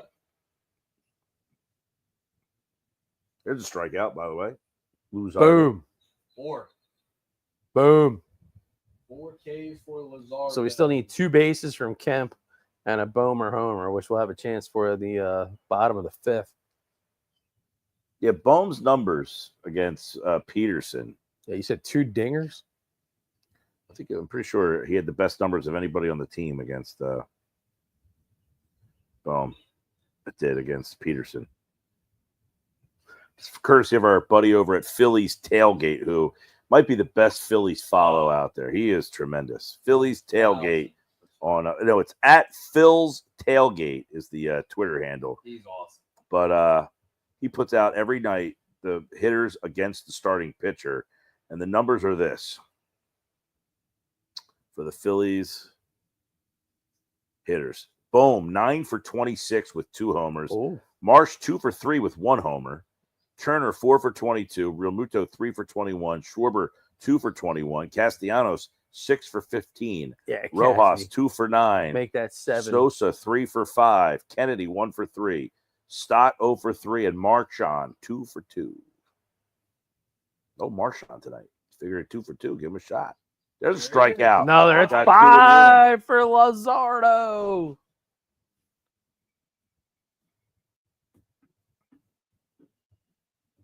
How about Tom McCarthy and the Crocker getting 3 days off? Yeah. All national games. All national games this weekend. Yeah, the Apple TV Plus thing. Now, I have Apple, so I'm not like, have you watched Stick? The fact that Apple wants a game, fine, but it shouldn't be Friday night. You want to go out with your buddies and watch the game. Like, we had to figure out whether or not places who carries the game or not. Now, did you go to the place that they have it? They did have it. So not where I went to. We called ahead. We called ahead. Nice. I didn't call ahead. I went blind. Ooh, risky. Taking a chance. But I didn't need to take a chance. I felt confident. Confident. That's a chance. But I felt very confident. But yeah, I mean, like Friday night, like bars are trying to have the game on. Like you got to find someone with Apple TV Plus. Like, yeah. And I don't think Apple falls under that whole, what is it? The like NFL Sunday ticket, bars have to pay like a special rate to show the game. And then they have to. I think same thing even with like Xfinity. Some of the like you can't be a bar owner and sign in with your own personal home Apple TV thing. You have to actually buy a bar plan and they charge you by the occupancy. Right. So that's where some of these places kind of get where they're like, I'm not going to pay whatever it is just to put one Phillies game on every 3 months. Yeah. So now they happen to have it on where we were on Friday night. But that was one of the reasons why we go there all the time anyway, but that's one of the reasons why we picked to go to that particular spot, because we knew that they had the Phillies game on Apple the last time. And they stayed open late for us, so we could watch the rest of the game. They did stay open for us. But if we would have gone to another place that we were considering, they probably would not have had the Phillies game on. So on a Friday night when you're going to go out with some friends and watch the game, and the game's on Apple, that stinks. Yeah. Well, it's like Black Friday, that holiday. Yeah, it's a great I went holiday. to a place to go watch the holiday game, and they didn't have it on because it was on Amazon Prime. Terrible. Mm-hmm. They had the Egg Bowl on. Oh, God. Ooh, that's a foul. Some good basketball right there. Said no. All right, how about a Bomer Homer? Let's do it. Oh, that was the pitch. That was the one. That was center cut. Yeah, That was prime beef right there. Oh, he's not getting that one again. No, he's not. Oh, man. That was a meatball. No. Lay off of that, kid.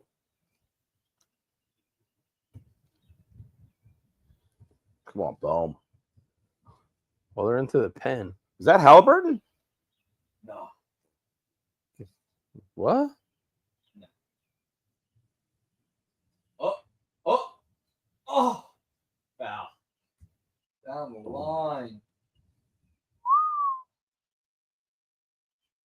I mean, if somehow Halliburton puts his leg back together, that's going to supplant Willis Reed. We'll never see that video again. It'll just be Halliburton. There's no way he's coming back. No, it popped. Definitely popped. Oh, it was horrible to watch 5 times.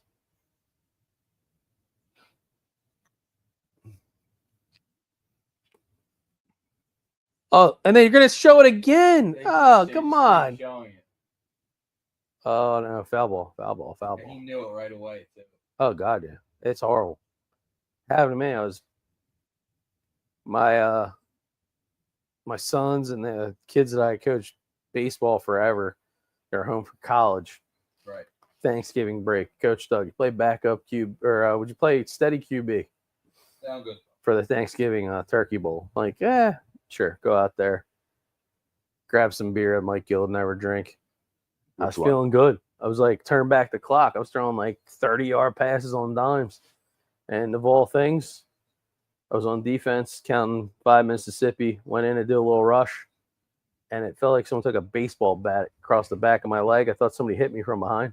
I turned around. I said, which one of you bleeping bleeps hit me from behind? There's nobody doing 15 yards. I immediately knew. I'm like, oh, no. Ruptured Achilles. Had to have surgery. I was on the lam for 3 months. Oh. Not fun. So I have a titanium Achilles. Yeah, that's always the concern at this age when you're just like doing a little backyard messing around of like, hey, I'm going to go out and play some. Whoa. It's 5-0 and Cassidy's up. Oh, somebody smashed the live bet. Smashed a live bet. Here it comes. The Cassidy Right boat. here. The Cassidy homer. It's free money. Ooh. Oh, come on. Respect. Respect the 8. Not a strike. Respect the 8. Best in the MLB since April 26th. Jeez. That's with losing 9 of 10. That is eye-opening.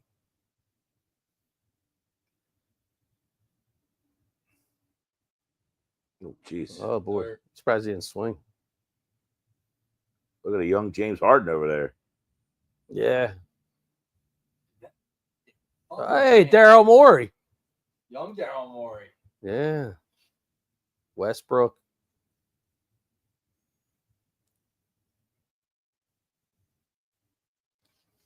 Yeah.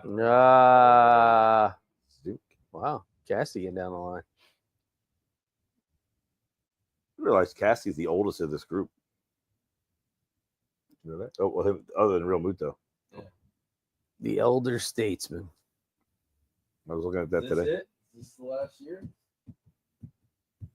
Something's got to give. I mean, just to go. I just don't know how that. We keep going back to JT. Like, who else are you getting? I mean, he's obviously not going to pay him $23 million anymore. But I mean, how many other catchers are out there as strong as he is? About 15 right now. Stop it. Come on. Defensively, the way the guy calls the game, manages your pitching staff.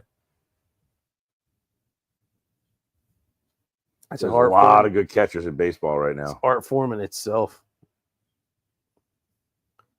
There's a lot of good catchers. There's a good young crop of catchers. The problem is 95% of them are under team control, so they're not coming to market. That wasn't the question. I didn't say that they were So other options. Just said there are no options. I don't think he's a top 15 catcher anymore. Well, he's not going to get paid like a top catcher anymore. No. The question is that wasn't the question. You said how many catchers are there that are better, and I said a lot. And then you said, "Come on." I said, I don't think he's a top 15 catcher anymore. There's a lot of good catchers now. 15. Are they That's available? A statement. Well, the kid from Seattle, Raleigh, is certainly right. He's got 31 homers. Cal Raleigh. Yeah, offensively. Offensively, for sure. Defensively, well, I mean, eh. You see Marchand go in the game, he's throwing dudes out left and right. I mean, he throws just as well. In fact, he has a better pop time now than Realmuto does. Siakam trying to rally the troops in Indy. Well, they're in Oklahoma, but trying to rally his Pacer teammates. Tie ball game, by the way. 11 and a half to go in the first half. Not over. It's game 7. You got, McConnell's a competitor.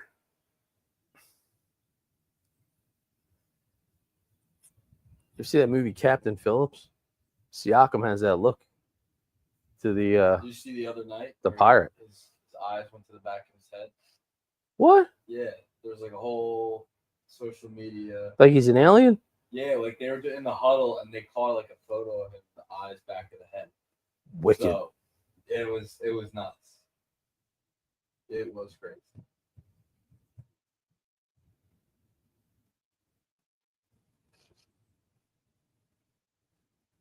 Wait a second. I'm noticing that me being a camping and an RV guy,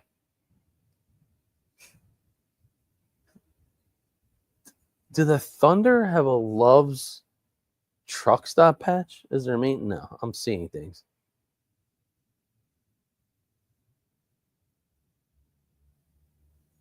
Can't be real. Why not? Yeah, Love's Travel Stops the Country Store. It's awesome. Have you ever been? I mean, you're not like you're usually kind Never of even heard of the place. Oh, it's awesome. Got a little Apple TV Plus deal here. Yeah. So you know how they pull that off? It's just an additional lens. So you can actually pull that off with a DSLR look. We even do it on some of our BFA productions. Put a DSLR lens on when the rest of the cameras are shooting video. Focuses on the player in the middle, and it gives it that like 4D kind of perspective.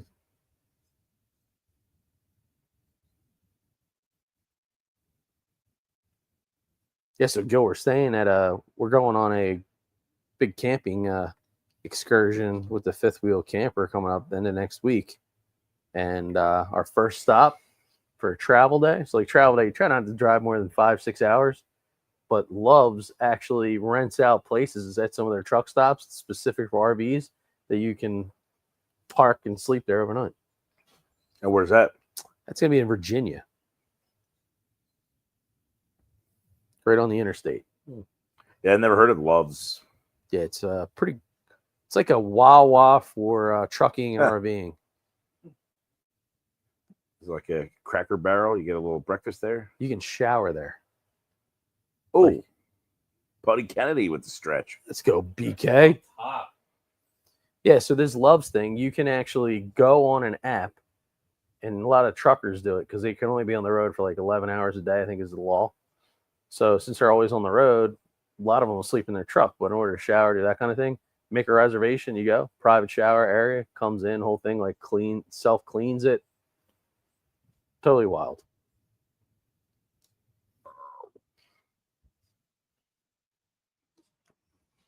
85 pitches. Well, he needs 2 more. 2 more Ks. The sand's going to the hourglass here. Oh. 2 outs. 86 pitches in the 6th. Quality start. So what are we gonna do? What are we gonna Friday do? night, the whole thing with Wheeler, he threw 98 pitches, but he was only through what? 6? 5. And they took him out of the game. So we're gonna go Romano, Strom, and Kerkering. What's gonna be the combo? See, this is where you got a 5-run lead. It's not a save situation. So Try not. Yeah, I mean, maybe you they're don't off use tomorrow, but Kerkering. they're off tomorrow. Romano pitched last night. Yeah, Phillies are off tomorrow. I'm pretty It's sure gonna they're be. off tomorrow. Am I right about that? Feels like a laser night. Phillies. Tell you what, it cooled off, thankfully. It did. Well, this fan's helping out for sure. Yeah. Me, I won't have to go to the gym all week. I think I sweat off about 7 pounds prepping for the show. Juan Soto.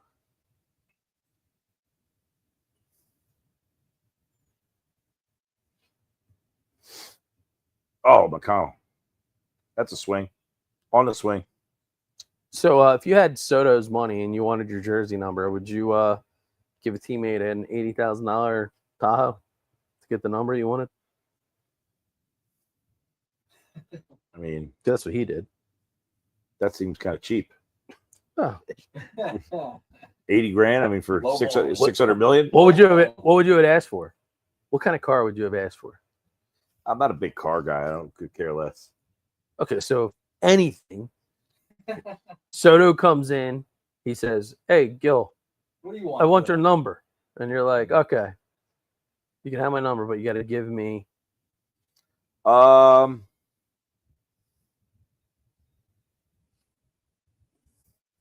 Nothing.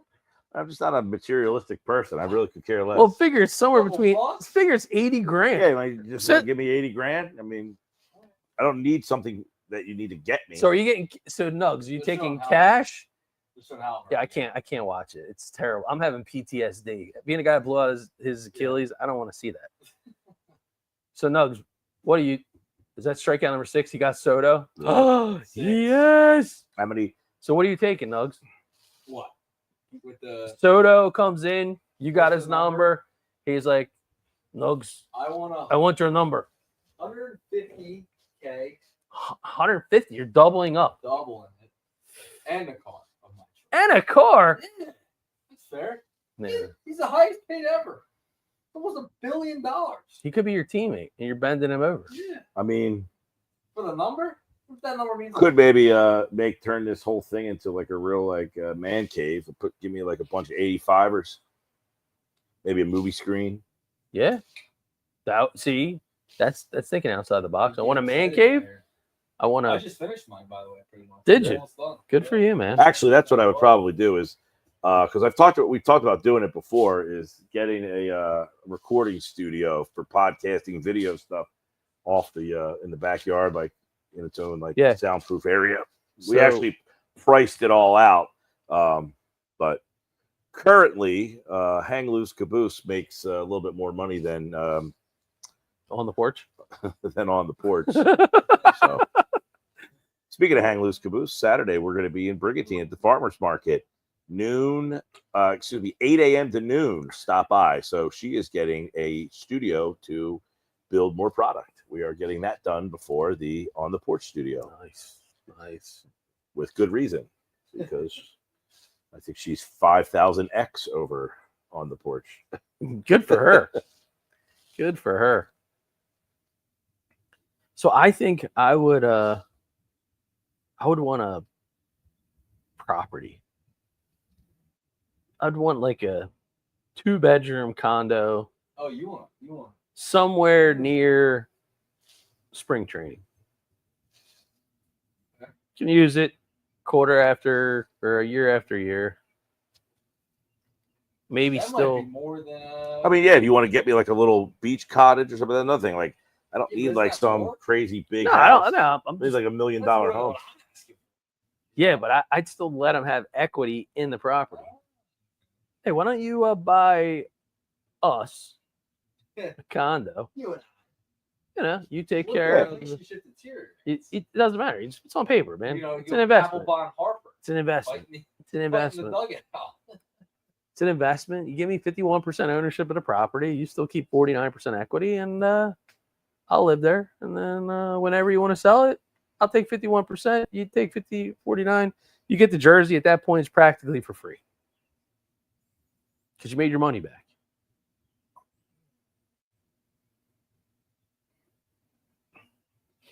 Like, I don't even remember the name of the guy that gave him the number. I don't know who gave him the number. Who's 22? No idea. Does he still play for them, you think? What number is yours? What number? Jersey number or number of like money number? No. What jersey number is the one that you would want? Oddly enough, when I was growing up, I was Brett Beatty. Oh, he's still on the team.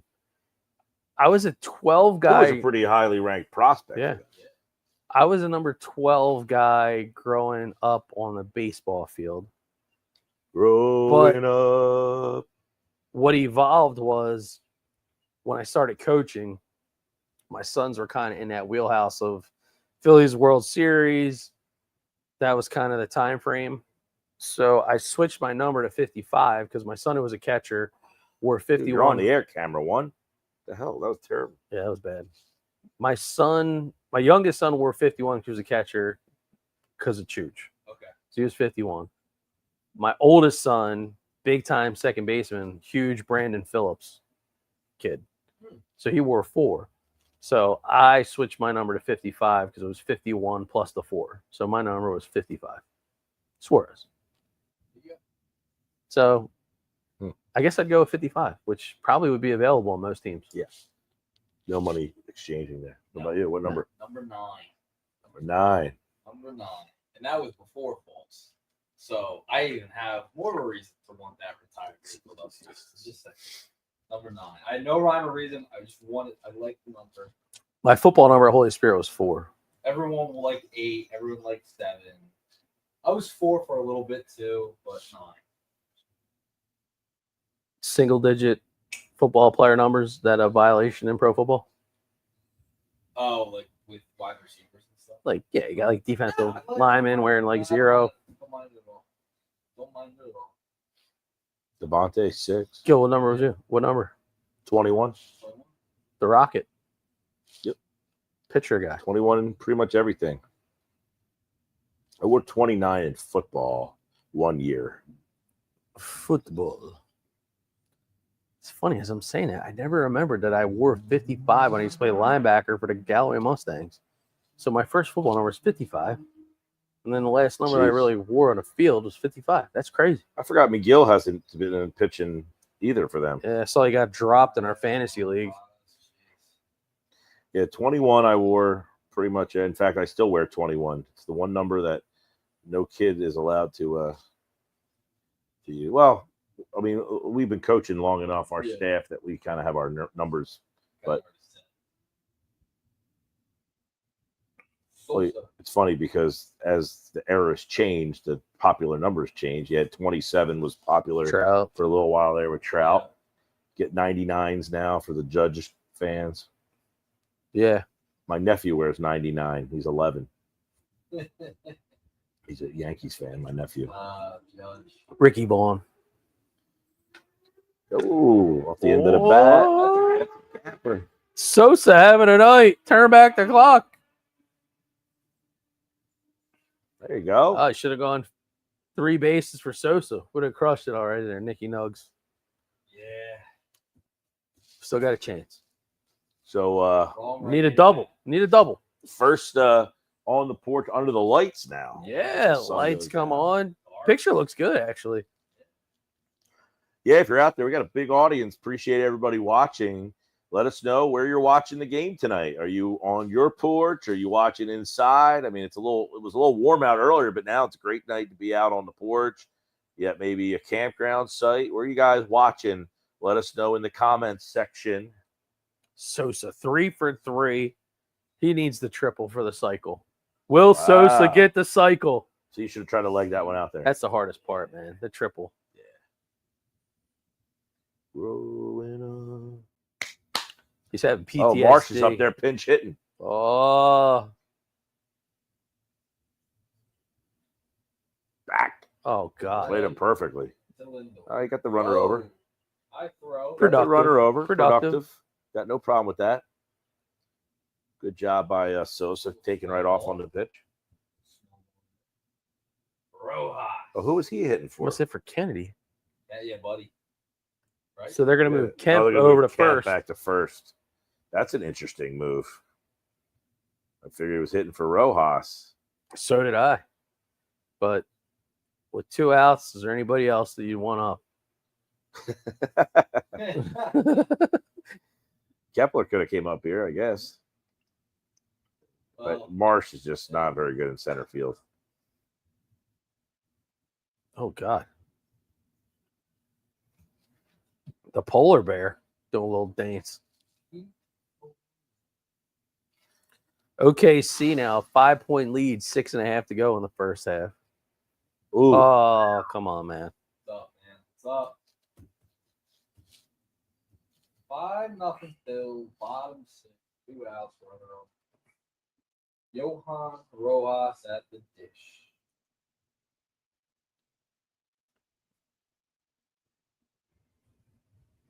You see that promo behind the batter? Power beats Pro 2. Got Mickey LeBron. Tacoma, Washington State. Really? chiming in. Go Washington. Let's go. Mariners fan? Mickey. Appreciate that, Mickey. Tacoma, Washington. Yeah, man. I've been out to Washington State. Tacoma Rainiers, the AAA affiliate of the Seattle Mariners. I'd like to get out there sometime. Beautiful place out there. Haven't been. Seen pictures, seen videos. You ever hear the Walla Walla Sweets? Washington State. No. Walla Walla Sweets. Yeah. Macau. Walla. I've heard of Walla Walla. I'm just not sure what you're referencing. Baseball team. A lot of college players are in the summer team.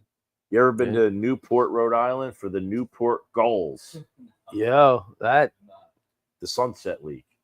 that's They a have, legit league, man. Yeah, it's Old school. Cardine Stadium, which is one of the oldest operational stadiums in America, older than Fenway and Wrigley. I've been there twice. Watched the game there. Nice. The Man. Newport Gulls. It's like a collegiate summer league, Right. wooden Yeah, bat. it's a Walla They're Walla. letting Casty have it. Come on, man. We don't have the sound Awesome on. stadium though. The 2 dugouts are on the same baseline. Oh, What?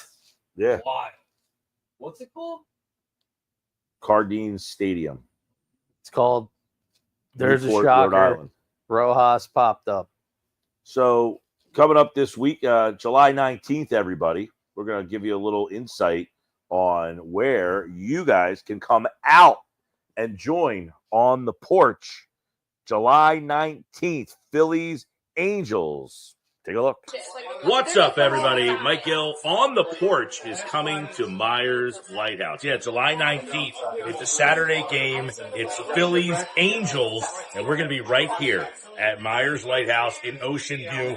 See, Myers Lighthouse Brewery. We're here today for the anniversary, drinking a little anniversary hazy IPA for the 1-year anniversary of Myers Lighthouse. And yes, On the Porch is coming to Myers Lighthouse on Saturday, July 19th. Come out, watch the Phillies game with us right here. And if you take a look outside here, you'll see the patio, gazebo, pavilion with the Phillies game on. The On the Porch crew will be out here with some great, awesome Myers Lighthouse beer. Saturday, July 19th, right here at Myers Lighthouse in Ocean View. We'll see you here.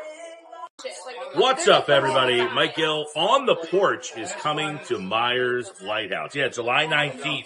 It's a Saturday game. It's Phillies Angels, and we're going to be right here at Myers Lighthouse in Ocean View. See, Myers Lighthouse Brewery. We're here today for the anniversary, drinking a little anniversary hazy IPA for the 1-year anniversary of Myers Lighthouse. And yes, On the Porch is coming to Myers Lighthouse on Saturday, July 19th. Come out, watch the Phillies game with us right here. And if you take a look outside here, you'll see the patio, gazebo, pavilion with the Phillies game on. The On the Porch crew will be out here with some great, awesome Myers Lighthouse beer.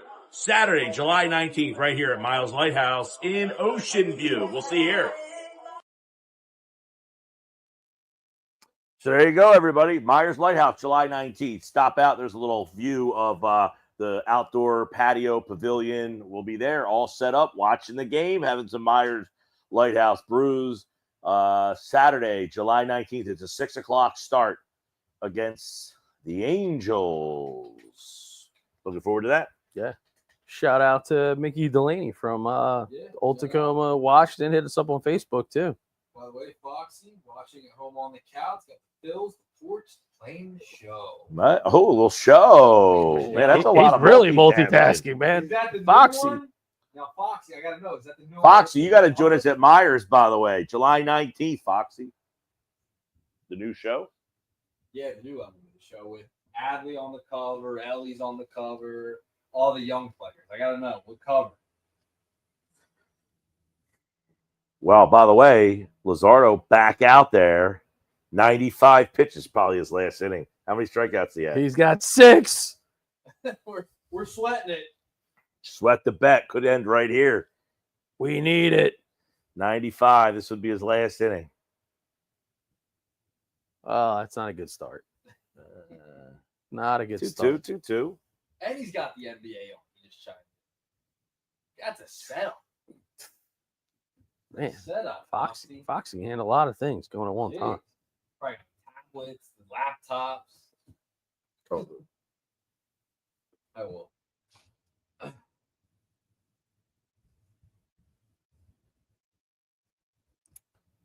Top 7, 5-0 Phils. Luzardo might be a spoiler alert. 97 pitches. Might be a spoiler alert, boys. Oh, There's 7. Let's go. Sweat it. I'll put that back up. Check. Sweat the bet. Check. That's 1. That was 1 that was almost out of reach because he was running out of bullets. 1. Jeez. All right, so we need a double by Kemp minimum and a Bomer homer. He didn't get the second at all that inning, Kemp. He did not. All right, Otto, Octavius. Well, he's still in the game. Yep. Could be his last inning, I would imagine. Oh. Oh. Boom, we're laying out. Couldn't get there.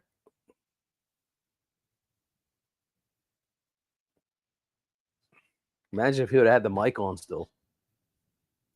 Yeah. Foxy letting us know. Where you guys watching On the Porch tonight? On the porch. Big audience tonight on this Sunday Night Baseball special edition. Plus, we have the NBA Finals as well going on. Game 7. TJ McConnell. Bang! We're all tied up with a McConnell jumper. My man, Caleb Cotham. Under 4 to go in the first half. 40-40. Oh, it's a block. McConnell. Dude, McConnell is 4 just points. not going to let this team lose. He will leave it all out there. 3. Oh, brick. Clank. There's a My God. brick right there. By the way, Scott Miller, who I think I've had on the show a handful of times, passed away. He was a writer for CBS Sports. He's got a great book that he wrote within the last couple of years. It's about how managers have changed and the role of the manager has changed in baseball. It's a really insightful book about how the front office has become a lot more involved and stuff like that. But when I saw that news, a young guy, I had him on the show a bunch of times. But we talk a lot about the manager's role.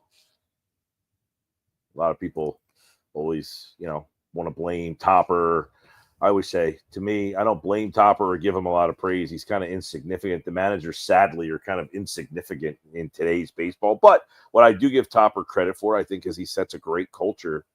You know, the clubhouse, they love him. They play hard for him. There's never drama. This whole Castellanos thing notwithstanding here. It's the first time we've ever heard something like, and I think it's kind of gone away. Well, I think if you think about the trends where there's such a platform, mental health, mental wellness, things go along about it. There's a big psyche in the game. And I mean, listen, we see it from the youth at this point. Block, right? Like just the way that they're taught the game, the way they play the game, the way that they kind of play this whole perceived pressure, what's real pressure, what's not. And I do. I mean, I think the psychology of the game is where these managers really got to balance things out. Yeah, listen, I mean, I totally get that the manager calls, hey, I want to bunt here, or, you know, but that's really the philosophy of the team is like, hey, we're going to be a team that bunts in these situations or bunts in these situations or don't bunt in these situations. I even think those are things that are kind of analytically put out there. You know, I think they make decisions. Hey, in the 6th inning, if a right-handed pitcher comes in and you got your lefties, hit for them.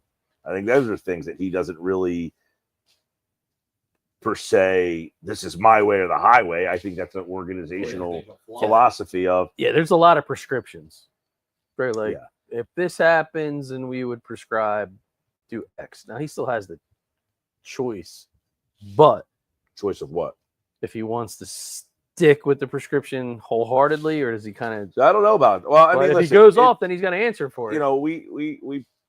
You know, we had David Sampson on our show, who was the president of the Marlins when they won the World Series. And he famously was on our show and explained it is mapped out to if Wheeler throws 95 pitches in the 5th inning and we don't want him to go more than 95, which pitcher is going to pitch the 5th? Which one will be the one that pitches the 6th? That is all mapped out before the game has started. And if the manager doesn't follow it, there will be a conversation as to why you did not do what we asked you to do. And I think that's part of the psyche, though, too, right? Everybody, if they know in advance what their role is going to be, it just helps with the preparation. It takes the drama out of thinking, why didn't he go to me? Why didn't I get the ball? Blah, blah, blah. Why did he go with this guy? Oh, no, here's the plan. We got a call to the pen here. Luzardo with 107. Who's coming in? I got my Jerry Tarkanian towel. So Luzardo back tonight. Good to see. Yeah. 6 2/3 from him. No runs. Quality start. Get it. More importantly, 7 Ks. Bang. Hey, I wonder if DK is going to offer me a buyout. One leg? Probably not, right?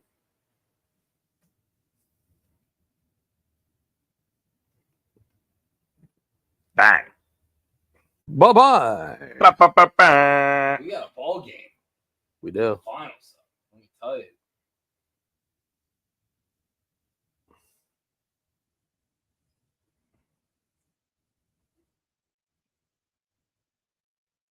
(43-42) Indiana. Minute 20 left in the second. By the way, if the Pacers win this game with no Halliburton, they were minus 750 Oklahoma City at the start of this series to win this series. Well, I got breaking news for you. I put in a $25 same game parlay. So the odds with the boost were plus 7,500. They're offering me a cash out on my $25 bet. $2.46. I'm not really sure the math behind that, but is that supposed to make me feel like a winner? Yeah, you got one right. Well, I need one of these other bets to come in here. Yeah. We need a Kemp, like a double from Kemp. Juan Samuel. Hal Lazard is shut out. 6 2/3. He looks pissed. Great guy. Great interview that he was on the Phillies podcast with Zalecki. Romano in the 7th here. Easy to root for a kid like Luzardo. Just going to put it out there.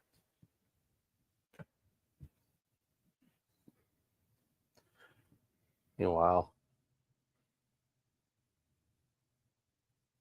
Pacers have taken the lead under a minute to go in the first half.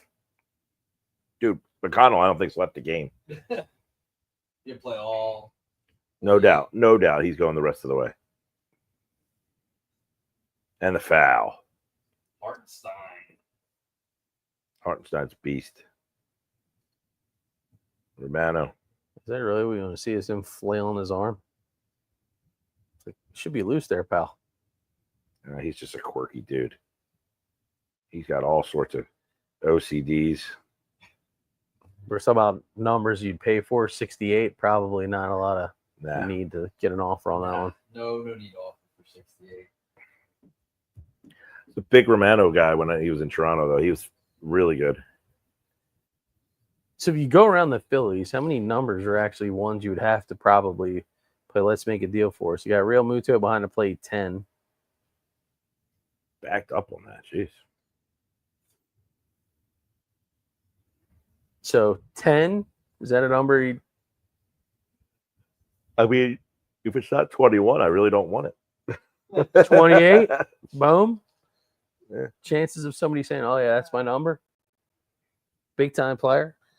How many big 28s are there in the league? Any stick out? Number 28? Yeah.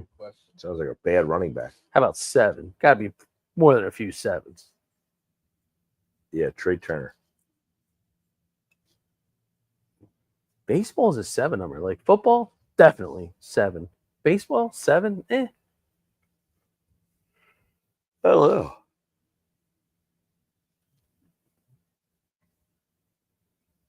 There you go. 45-45. 24 seconds left. Wow. Check this shit. 20. We're looking at what, 28? Well, yeah, Bomer's 28, so I would think. Not nearly as on the jersey numbers as I used to be. Yeah. There's a Halliburton's dad we're watching on the other monitor outside the locker room. Arenado. Oh, Nolan Arenado. Okay, yeah. Javier Baez. Alec Bohm. Christian Campbell. Campbell's in the minors. Just saw him in Boston. Arenado is a name. Matt Olson. Matt Olson. Sam.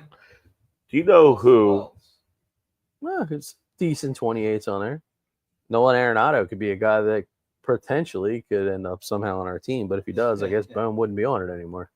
Is that fair? Do you know who has the longest current consecutive game streak going? Well, was Casty. No, he was third. Stop it. Yeah. Longest.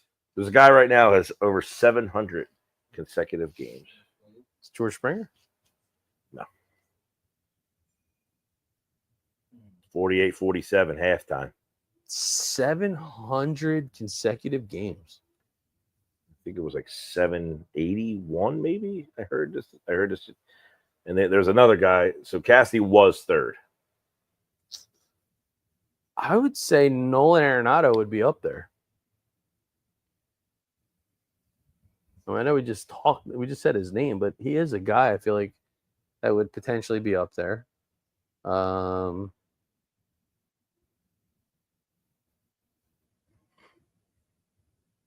actually 600. Well, I don't know when this was, but well,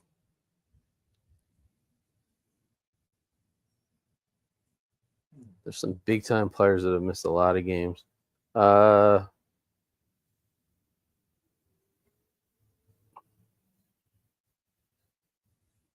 about Bregman? No, he's out. He's hurt. He's out. he's been out for a couple weeks, which is the whole basis of one of the bases of the Devers thing. I'm just thinking of the. Yeah.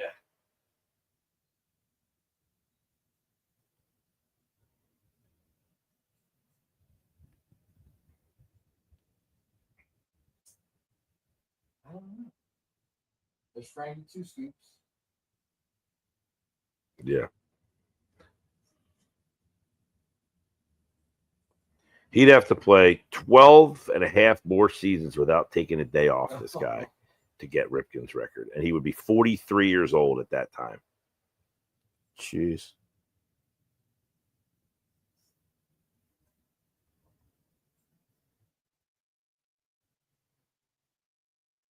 Yep. How old is he now? I love that stuff. Sure. Jeez. Zoo. He is 31. 600 and some games, you said? He's 30. It was 620, I think. So that has to be close to like 4 or 5 years in a row. Not missing a game. I would never guess this guy. That's how But we said a bunch of names, so somebody must have stuck out to you to make you say, like, hey, who is this guy? 31. Infielder, outfielder. So we said Arenado wasn't one. Infielder. Infield. Whoa, who were the number 28s again? It was Olsen, Arenado, boom. Austin Wells is not. Olsen took over for Freddie Freeman. That was like Matt Olson, Tommy Pham. Pham, definitely not. He was like a kind of part-time player. Olsen's been in the league for like 5 years now, so I don't think he's been. I don't know if he's ever missed. 31 years of age. Who is This player. Oh, I don't know. Of the list that we talked about, I think Olsen's been the starter since Freddie Freeman left the Braves. What'd you say? I did not answer the question. Campbell's not it. I think you said he's back in the minors. Campbell's like 23 years old. Yeah. 31. It'd be hard for a rookie to have the consecutive. Gill popped up. I'm gonna go. I 31. think Olsen's the only name on there other than Arenado. If it wasn't Arenado, so I'm gonna go with him. Is that your final answer? Oh, you know what? And the other thing is still about trivia. We don't ripped. We don't have a FanDuel Stump the Fans because it's friggin' on ESPN. It's kind of disappointing. Yeah, it's a little disappointing. The answer is Matt Olson. It is Matt Olson. Yes. Yeah. He is the active leader with over 600 games played consecutively. Yeah, and like I said, I only sniffed it out because I was like, something we said Yeah. sparked. Which shows you how insignificant that actual thing is. He's on my fantasy team. Not doing well this year in the grand scheme of things. I would say laser. The Schwarber shot. I will say in Castellanos' defense, because I think it's weak sauce that if he got removed from the game, if he was unhappy about it, because he's not a great defensive player. That he lost his streak as a result. But he did. No, I don't care about the streak. But what I would say is, why on a random Monday night did they just decide tonight's the night we're going to remove you for defense? So while I think he should have understood it, maybe it wasn't explained ahead of time. that's what I'm saying. Why I understood the move is the right baseball move, but why on a random Monday night in Miami is like, you know what? Tonight's the night we're going to take you out defensively, and it's like, wait, There's no rhyme or reason. Yeah. Like, why tonight? Like a center cut fastball, and we need the Bomer homer, and he freaking takes it. Yeah, to me, I almost feel like, is this Topper trying to like motivate Casty to like know that he could kind of get under playing him? well. I mean, last night I know the thing in right field, but he's been playing well since then. Oh God, it's gonna. 96. We're screwed. Inside. He's down 0-2. We're done. I heard somebody was listening to a podcast. It was about like we were talking about earlier about the sports bubble, in all the streaming services and the casual fan. They were saying basically like, How do you miss First Take, Stephen A. Smith. The average audience of that show is only 500,000, something to that effect. And the guy says, the casual sports fan, who's just kind of like whatever, like must be watching this show thinking, how is this guy yelling and screaming so angrily at things that like has no bearing towards his like. Listen, dude, I met Stephen A. when he was a beat writer for the Inquirer covering the Sixers, however long ago that was. Most calm, laid back, nicest guy. Gave me 10 minutes of his time. I've met him a handful of times, and he seems like, you know, So nice it's like, how guy. much is it an act? Well, yeah, but it's like, how can you scream and yell and be angry at things that have no like bearing on your like on anything? On anything. It's so like, I've thought a lot about that. If you think of the market, he grew up, you know, like in Philly, making, you know, cutting his teeth, understanding the media. I mean, wasn't that how Howard Eskin made like a living? Just like yelling, angry, random stuff. Like, he wasn't like a yeller and a screamer. Oh, come on, man. People would call and he would light them up like unmercifully for no reason. You know, calling them a dope. Yeah, I mean, he did that kind of stuff. But it wasn't like this like yelling and just like you're but Howard different though. You're talking about the teams that you care about. He's talking about two teams that have no bearing on anything to him. Yeah, but he's just applying that map. Right, I'm saying he's very it's that's what I think. I mean, very performative. Yeah, but think that's what the guy's point was. Like his the casual sports fans got to be watching this, thinking like, why is this guy so angry about two teams that he has no ties to? The Indiana Pacers. You can't really be that angry about, you know, the Cleveland Cavaliers playing the Miami Heat. Oh no! There's our last shot at the Boomer. Oh, it's sack. Soto. Sack fly. Got to run though. Bohm always finds a way to get the ribby. He always scratches out a little rib. Productive out. That's really going to hurt our chances now to cash in on this. Yeah. Well, if Kemp comes in, Gill, how are you going to feel about that? Move on to the next one. My Bet 365 play of the day is about 60 games over 500. I'm feeling pretty good. Yeah. Do you think you have more clarity because you don't always play them to like take the emotion out of it for you? Give you clarity to make the call? Because like I've heard that a lot. Like some guys are like, when you're actually thinking like, hey, I'm going to put money down on this thing, it kind of can impact the way that you're thinking. But if you're just looking at this straight up and be like, hey, man, I want your pick, and then you give me a pick that I'm trying to find value in, you don't have to worry about it because you're not really. One of our listeners, he plays it all the time. So what's he up? He's got to be up like I'm over a couple hundred units. I would say I'm over 60 games over 500. So dude, that's a huge winning record. It's a great record in gambling. Yeah, I should have a new house. Casty, another double, baby. 6-0. Casty comes. Here he comes, another ribby. Oh no! All right, he gets another ribby. There you go. We're partying tonight on Broad Street. Yeah, at 60 games over 500. I think the record, I don't know what the game was Friday night, if I hit that or not. I haven't looked yet. Let me look. 60 games over 500. It's like 184 and 122. Wow.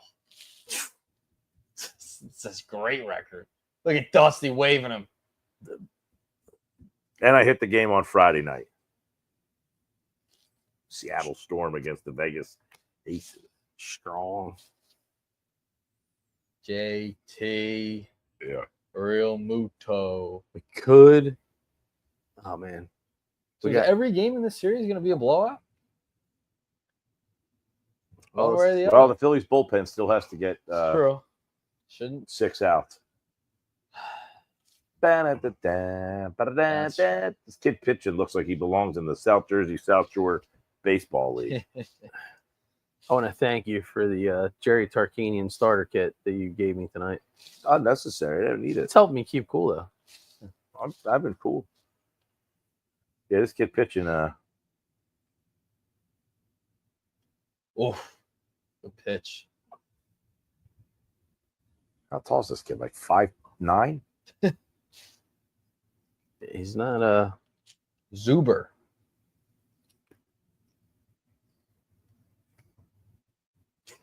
Look at how disheveled Castellanos looks with his uniform. Casty has the Aaron Rodgers jersey going. The like short sleeves.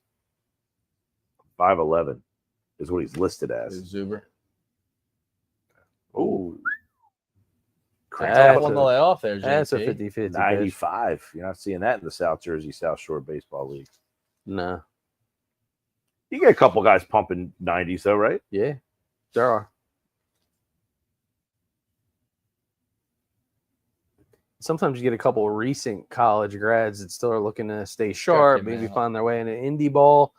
They can bring it. Mhm. So St. Augustine alum I Rob. was looking more because he's just so small. Yeah, He no. just looks like a small guy. Yeah. He throws hard. I mean, he throws 95. Just look at this play to win Look the at game. Castay, Gold Glover. You just see it in his head going, "They take me out of the game." You know, listen, and this is where you got to give Topper credit. Do you kind of feel like, hey, it was Oh, that person? Oh, there it is. Oh, warning track. Not even the warning track. Oh, Damn. Come on, Zuber. We were so close. he just missed it. Oh. Wah, wah, wah. I do think there could be an outside chance, by the way, that Bohm gets another at bat. It's a possibility. He could. And then Nugs, that's going to put you in a very bad spot. Yeah. Very bad spot. Down the stretch they come. Threw up a little behind the scenes picture Just on reposted the that. at Mike Gill show. If you want to see a little behind the scenes of on the porch, the 2 TV setup, kind of the camera setup, how we have everything going. Thanks to everybody watching tonight. We have a pretty big audience tonight for the Sunday night game. You're out there watching. It's cool to be able to watch it on X, though, too. Like a lot of people, we say that all the time, especially phone friendly. Well, I think a majority of our viewers, for whatever reason, it is kind of it's cool. We're trying to figure out why more people happen to watch on X than they do on YouTube. But I would recommend going to the YouTube channel and subscribing to Mike Gill Show on YouTube or BFA Sports on YouTube. You can watch on YouTube, and this way, it's a lot easier to comment in the comment section if you're watching on YouTube. There's all the social media channels, but we've been getting a lot of people watching on the X platform. Yes, we have. Yeah, you can keep the window open. So if you're on your phone or kind of watching the game, you can still listen from the audio standpoint, which is really cool. It doesn't shut you off like some of the other platforms that are out there if you flip away from their page. We really appreciate the support. We're excited about going to Myers Lighthouse. Myers is going to be a great time. Yeah. Yeah, and if you're watching and you're intently watching, you're really focused in on us. And, I get it. A lot of people might have us on in the background, the game's going on, but try to let us know where you're watching the game. Where do you watch Sunday Night Baseball? We're just sitting out on the porch as we do. Now, let's see what next week brings to you're away next week. Yeah, I might be joining remotely from Nashville. Wow. Excited. Nashville. Excited for that camping trip. Next week, you have a 4:00 Phillies Pirates game or a Sunday Phillies Pirates game. They're both at P. No, wait, that's the wrong. That's June 7th. I was going to say they already played at PNC Park. On the 28th, on Saturday, they play the Atlanta Braves on the road. And on Sunday, they play the Atlanta Braves in Atlanta. That's a 1:35 start. So likely, if we're back on the porch, it would be on a Sunday show. Now, the radio show this week, Sports Bash, will be at Tuckahoe Inn on Thursday. We will have the replica Lombardi trophy for the people who want to come out, get their picture taken with that. And on Friday, we will be at Ventnor Social. I'll be there with you. Yes, Nuggets will be out at Ventnor Social. Spot. Hopefully, we are able to go outside up on the rooftop deck there. That'd be awesome. Is a really good spot. And then Saturday, don't forget, we are at the Brigantine Farmers Market with Hang Loose Caboose. Here's all the details for that. It's Saturday from 8 to noon. We will be there with all of, see the flip-flops up in the corner. We've got all sorts of beach-made, homemade beach decor, which is being made as we speak right now. That'll be Saturday. So And as predicted, Laser in relief. Max Lazar. Lazar. Sorry, Laser. I'm always Laser. joke about the fact that he doesn't throw He's got a lasers. laser of an He arm. doesn't throw lasers.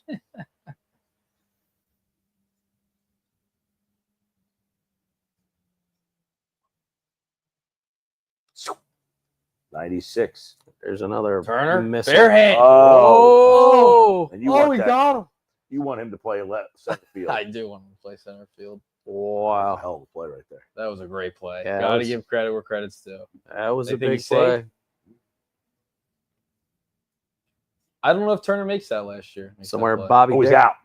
Bobby Dickerson happy to see that.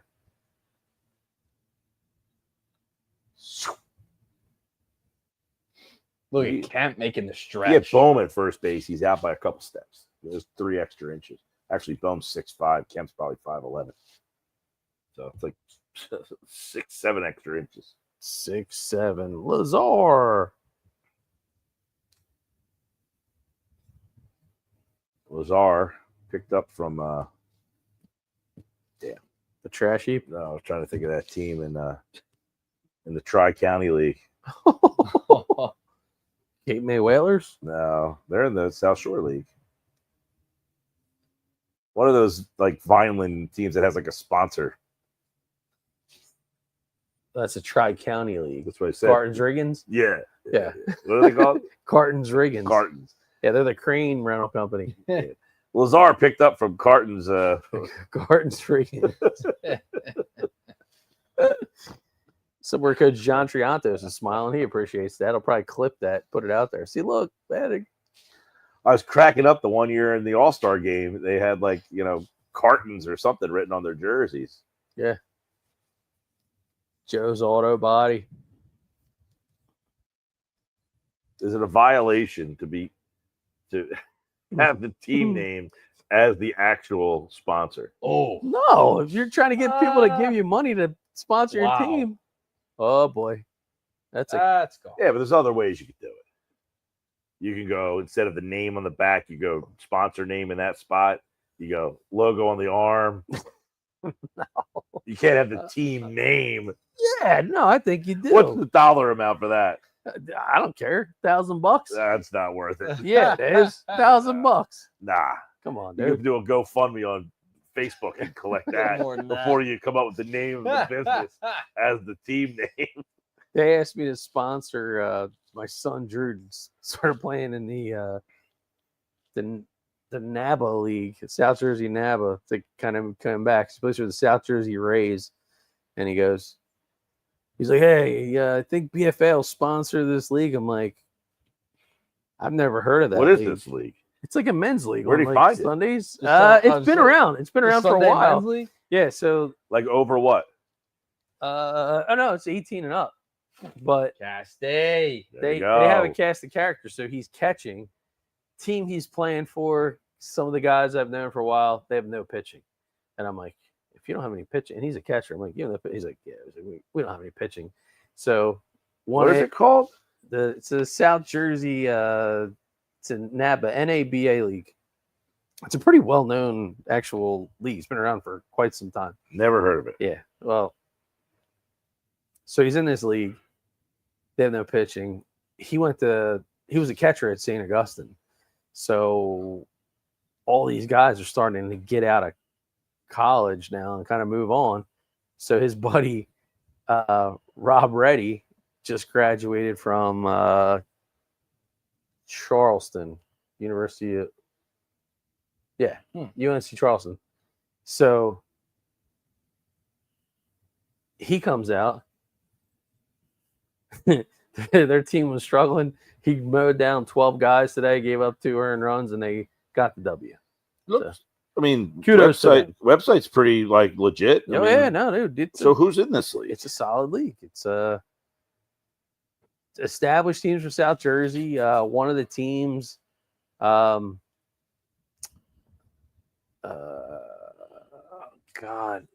Angels. Why am I drawing a blank? Joey Rodriguez, his son had passed. He coaches a team. Yeah, in honor the of his Aiden's son. Angels. Aiden's Angels. They're really good. they have a deep roster. Some guys that had been drafted, played in the league. So is this a competitor to like the South Shore League or It's not a competitor. It's very different. Where South Shore's probably like more college age type of kids, high school and up. These are guys that have gotten out of high school, gotten out of college, some ex-pro guys. But you see some. So would you say this is more competitive? You're saying your Suns team has no pitching. They don't have pitching, yeah, but So they can hit. They can hit. That's the thing. But I have seen some very competitive games in that league. So it's very. The reason I bring that up is because when you say, hey, from a sponsor standpoint, is there value in it? I think the difference between the South Jersey South Shore League, yeah, but South Jersey South Shore League, the games are streamed. Joe Bunning is a business owner, sponsors a thing, he promotes it, he puts it out there. So there's value for a business owner to sponsor, promote it. If you have another league where there's only 50 people that show up, then probably you don't put Gardens on the front of the potential jersey. But Tri-County's another league that streams some of their games. By the way, Sosa, probably final at bat. Triple for the cycle. Oh, well, it's like the Little League, What team did you play on in Little League? What was your Little League team name? We were named after major league teams. It's a weak sauce. Probably Galloway or something. It was. Yeah. GTA, man. I was 9 years old. 9, 10, I played for the Angels. We'll just throw a professional team name. 11, 12s, I played for the Orioles. It was some years we did the professional team, some years it was just different colors. But it would be like a business. It would be like a business on the back. I never remember the business. But like East Vineland, I was blue. That was Ventnor. Always did blue versus red, silver, yellow. Just say Waterford now on the front. Yeah. Now East Vineland, where I coached and when we moved out there, and then I became the league president. Dude, people would literally get in physical altercations if you tried to change the team names. Because they're all business sponsors, and some of them have been there for like 30, 40 years. And they're like, no, you cannot move, Jim Marandino Baseball Club out of the 11, 12s. I'm like, why? And they're like, what do you mean, why? They're like, they've been maroon and they've been silver forever. They've been a sponsor for like 30 years. I'm like, all right, I get it. I respect it. That's how like well-known the business owners were. And then the business owners would like come and want to kill you if you didn't call them and be like, hey, nobody called me for my $600 sponsorship. I'm, whoa. I'm like, I'm sorry. Yeah. Don't hurt me. We had, I played for Margate Firemen. There. Wow. See? We had Firemen, PBA. Oh, PBA was a big one in Violent too. PBA 266. Louis Place, which I think was like a women's clothing store. Yeah. And Lions, the Lions Club.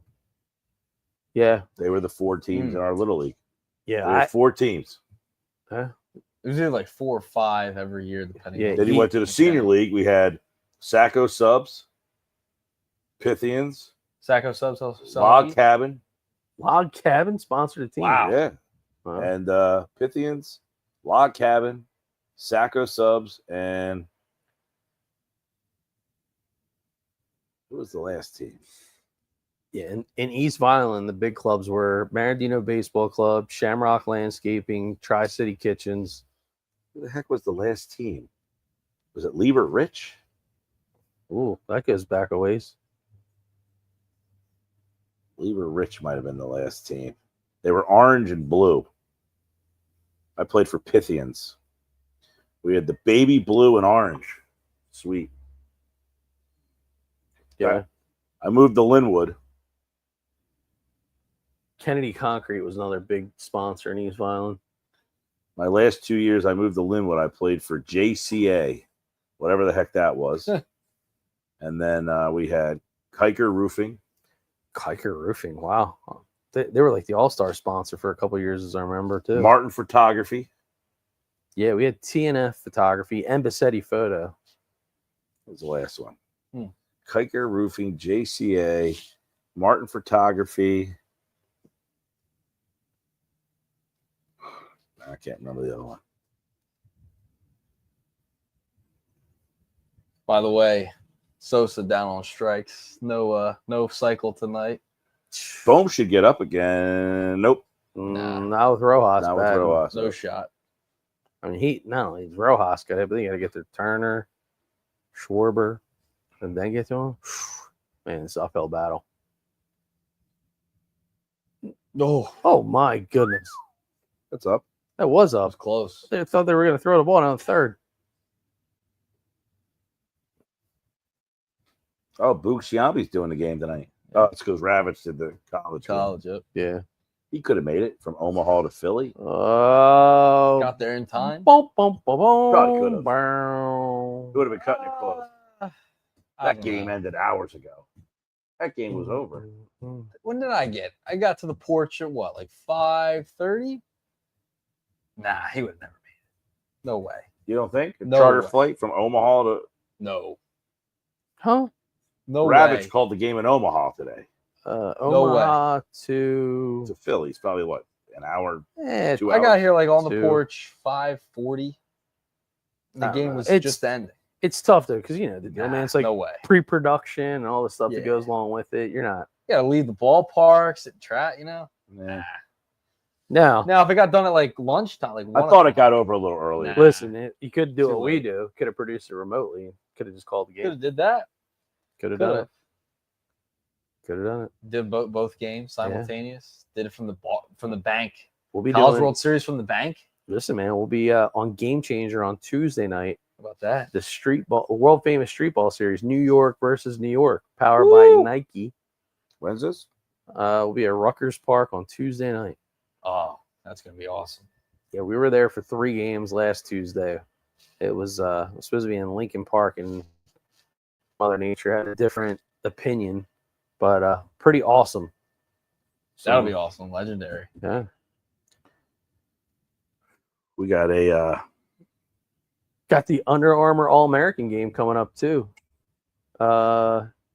September 13th. Ooh, Billy Ripken will be on color. how about that?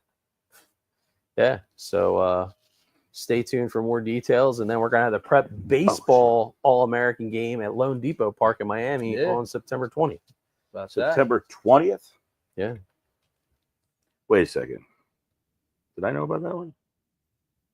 Don't know if you knew about that one just yet. That is not on my calendar. Breaking news. There you go. The Camden Yards one, I'm trying to figure out.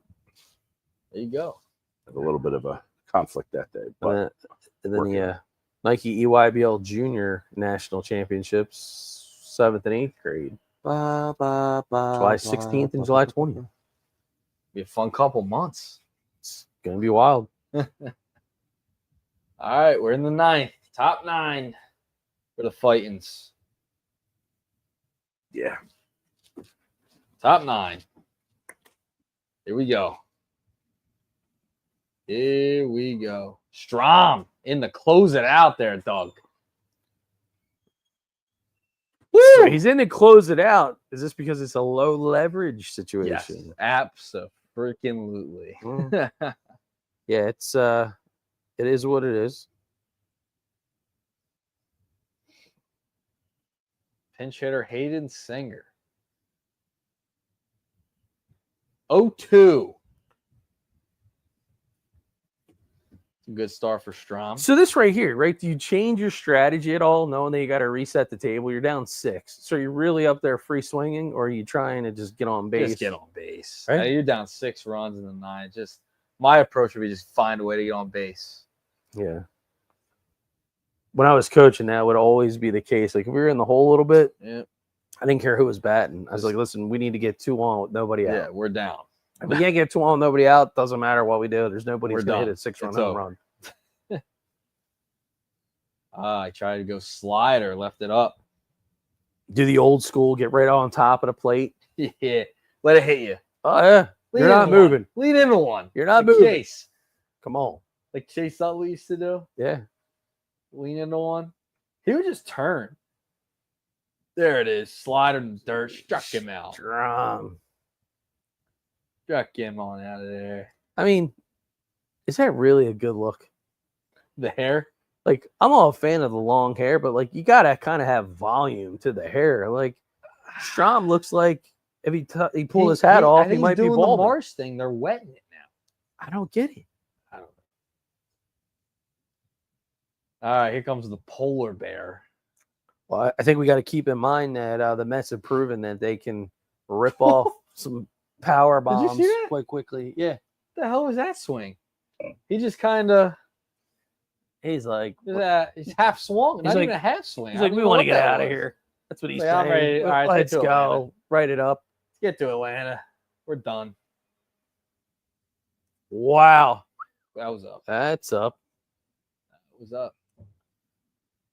So do you take offense to it if you're down 6 in the 9th? You get a bad call on you? Not really. I think at that point, the umpire's like, all right, let's wrap this up. You're down 6 runs. Day off tomorrow, so Strom. Otherwise, they're off tomorrow, right? They're off tomorrow. Yeah. Thought so. 2-time home run derby Leverage champ. situation, up 6. We're gonna see the polar bear in the derby again this year. How about Bohm? That's what I said. I brought that up on the radio. Or Bomer homers. Bomer. I don't know, man. He was entertaining. He was entertaining. Well, I think was it next year, right? To the bank. Yes. Yeah. I did not know that. Yeah. I mean, I knew that it was for the bicentennial, I guess. I Yeah. didn't realize it was, 76, yeah. So we gotta have Schwarber in the home run derby next year. Is he going to be a Philly next year? Yeah. How can he not? Come on. There was a report about that today It's gotta be. or something. Does he take less? Ooh, I can't see that. It's gonna be his last contract. That's it. He's gonna. He got paid 80-something million over the 3 years. You're 4 talking years. $35 million It's for like crazy. 4 Cassie got a years. bigger contract. Yeah. than And you don't see Schwarber complaining when he gets pulled from the game defensively. He's never in the game to get pulled defensively at this point. How about When he was playing defensively his first year, he got pulled almost every night. $35 million for 4 years? What do you think? Gets that done? $140 million, 4 years. By the way, Philly tailgate, another great pull. The Phillies who have been mic'd up for Sunday Night Baseball. Brandon Marsh, Bryson Stott, Bryce Harper, Kyle Schwarber, Bryson Stott, Alec Bohm. Wow. 2 down. They tweeted out something, Phil's tailgate, about Schwarber. Under 6 The minutes. Phillies who attempted to lock up DH Kyle Schwarber in spring training aren't hiding their intentions to re-sign him when he's a free agent. They know how valuable he is in the clubhouse, in addition to being a lethal left-handed bat. That is from Bob Nightingale this morning. Okay. So, what do you think gets it done? $35 million on a discount? $40 million?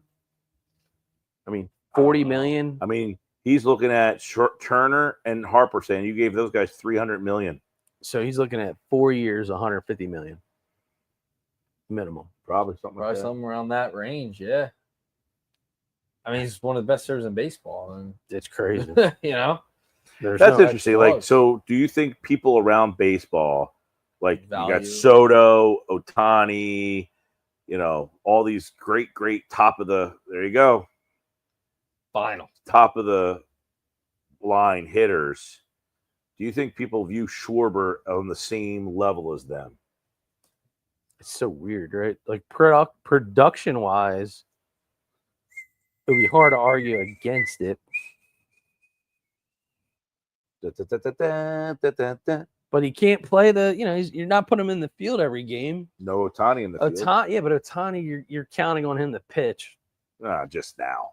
Yeah, but you knew that going in, right? Soto, you're expecting him to play every day. That's why I think that 4 years, $150 million is probably the right number. That sounds about right. And that'll take him till what? He's 36, 37. He's 32 now. I believe. We're like, Right. Wheeler said he's going to retire at the end of his deal. He'll be 37 years old. We were looking at it today. Halladay, his 34-year-old season, he was awesome.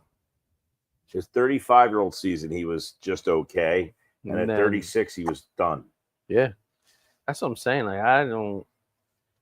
I can understand some of the bigger 11 and 13-year contracts.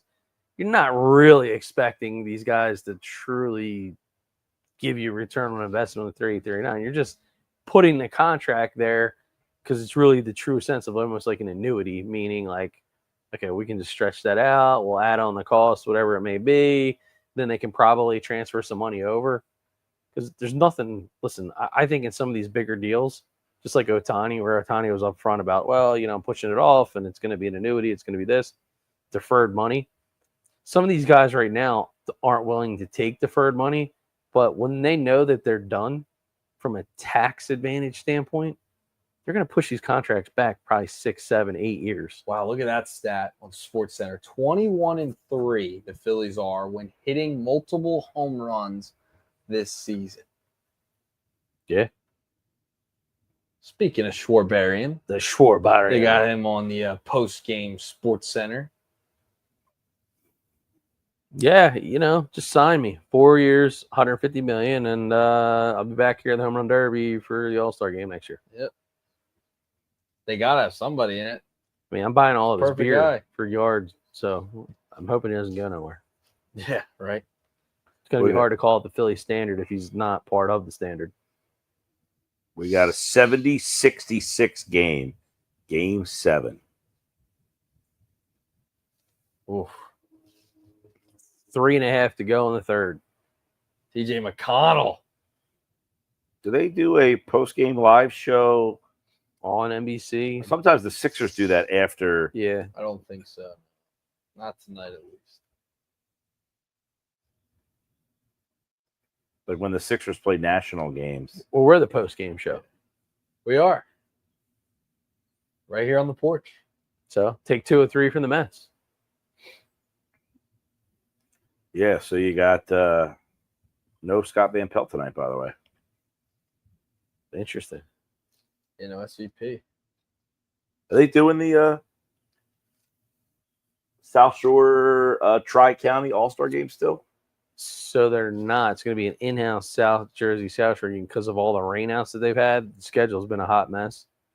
So it's going to be a internal All-Star game. I'm waiting on the date. But they're going to do it prior to And how are they breaking up those finals teams? That's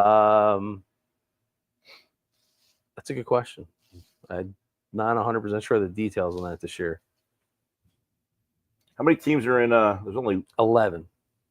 But there's only one team from. No, there's 2 teams in Cape May County.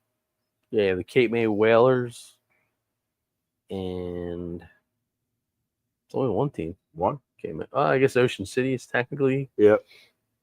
Cape May. So you could do a Cape May versus Atlantic County, but you only got 2 teams down there. Yeah. Summers Point no longer, huh? Nah, the Capitans are no mas. Wow. Disbanded. Yeah. To shout out to our boy Dave O'Sullivan, Sully boy. Sully. Had the baby. Yeah, well. Had to give up coaching. Little kids change a lot. But there are expansion plans for South Jersey South Shore that I can't really air publicly, but I will just say that the footprint is about to expand, which is good.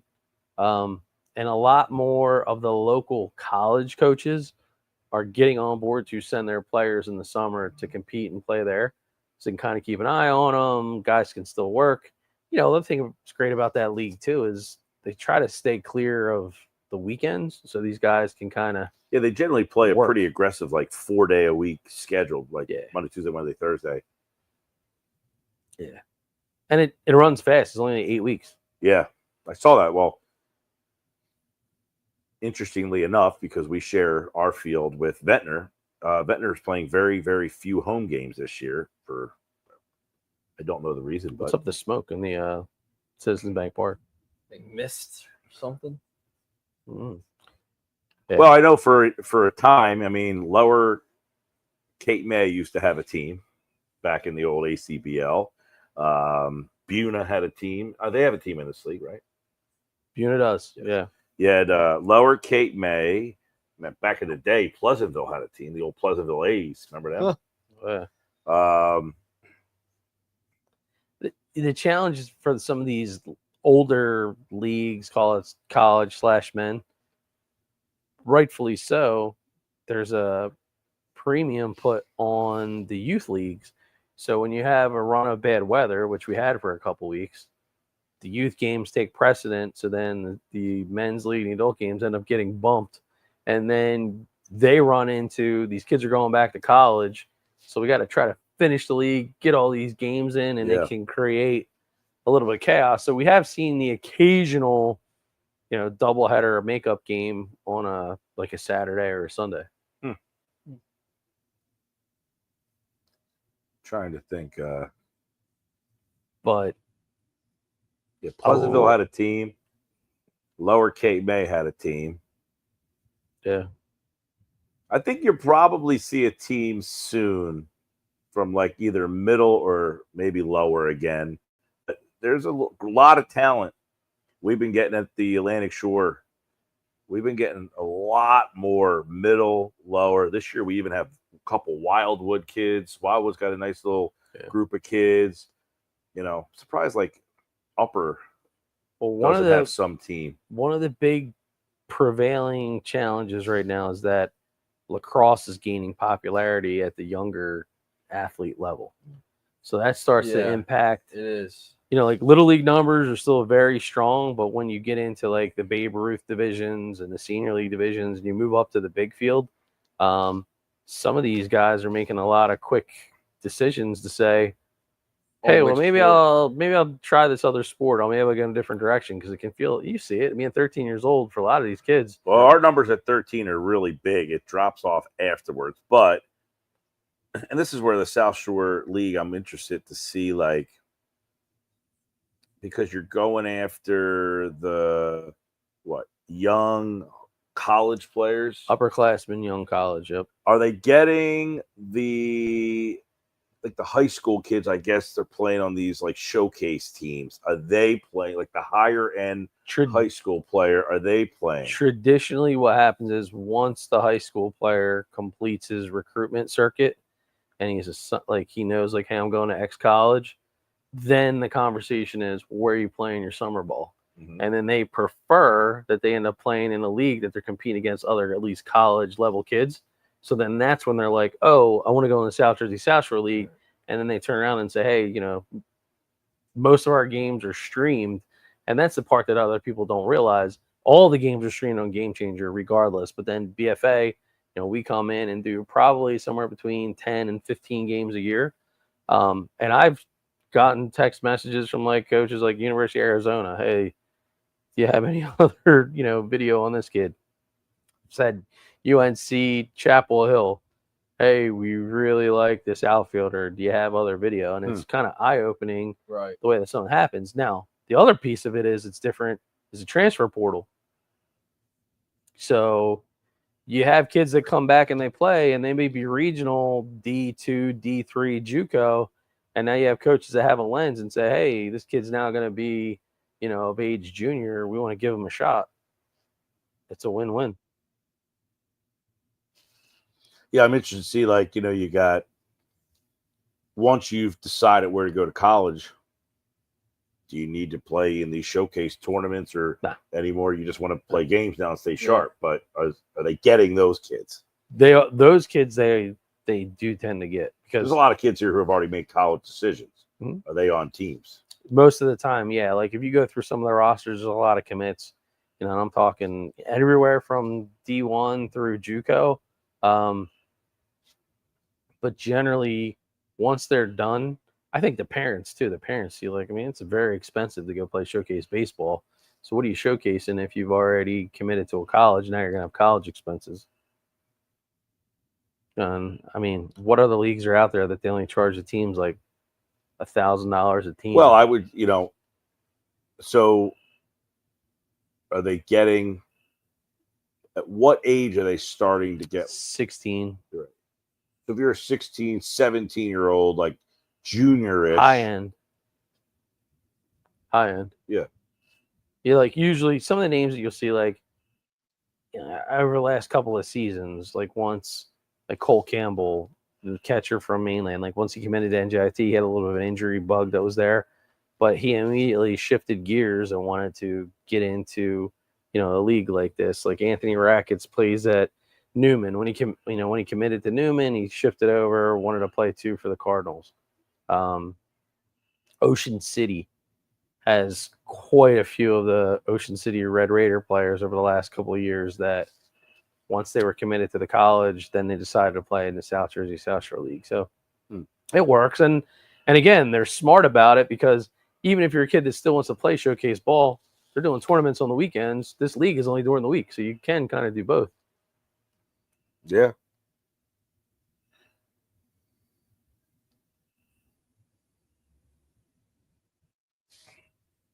I actually just heard from one of my contacts nationally. They're starting a showcase circuit that's just for transfer portal. So these are existing college players that Who are enter the just portal, entering the portal. and it's hard to pick up and do, there's Right. no showcase, so to speak, of transfer portal kids. Right. So that's what they're going to do. There's going to be a transfer portal league starting in 2026. Look at Kevin Shaw. We're seeing it on the Sports Center. He's an intense dude. You a local guy? He has local ties, does real well in the recruiting space, yes. And then the first base coach got tossed to. That was something else. The chance. All right, end of 3, NBA Finals, 81-68, Oklahoma City. Yeah, it's One more quarter to go. it's a steep deficit to go into Yes, it is. a final.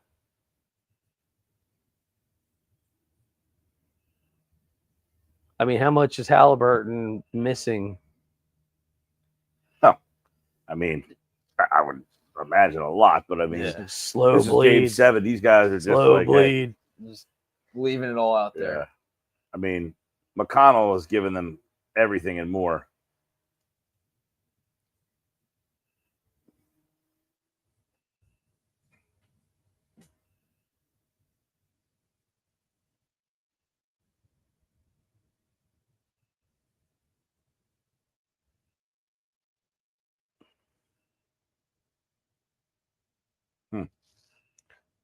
So we're watching as we're on commercial.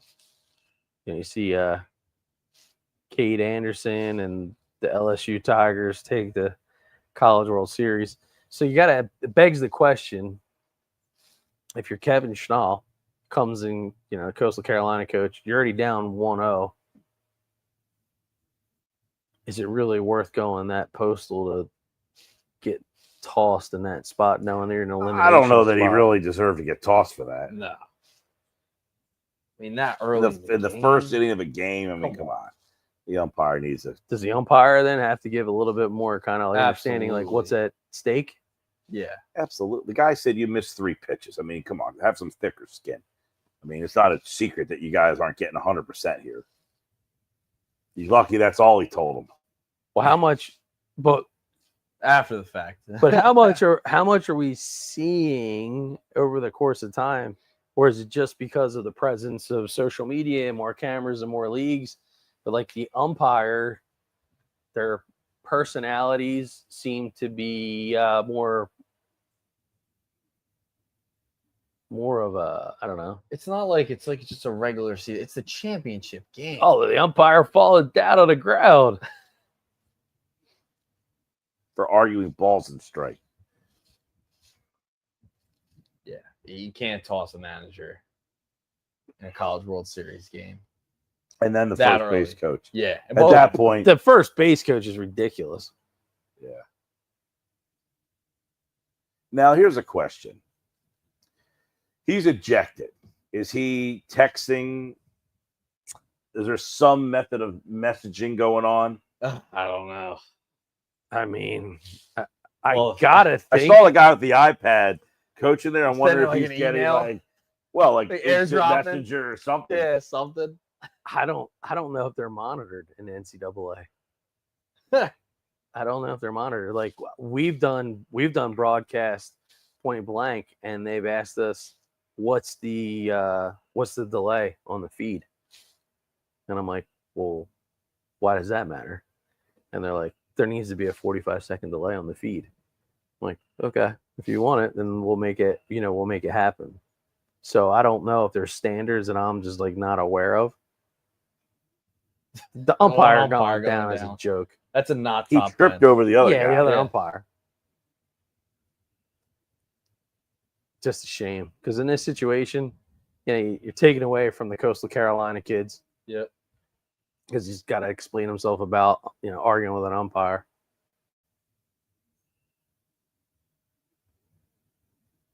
Oh, so he was holding up a 2-game suspension. I got an umpire. I got a recent umpire story. I got to fill you in on offline. I would love to be hearing what he's saying right now. Closed caption, man. Where is it? He said he held up 2 fingers. He has a 2-game suspension. He said because he was embarrassed that he fell. He's like, I had nothing to do with that. Yeah.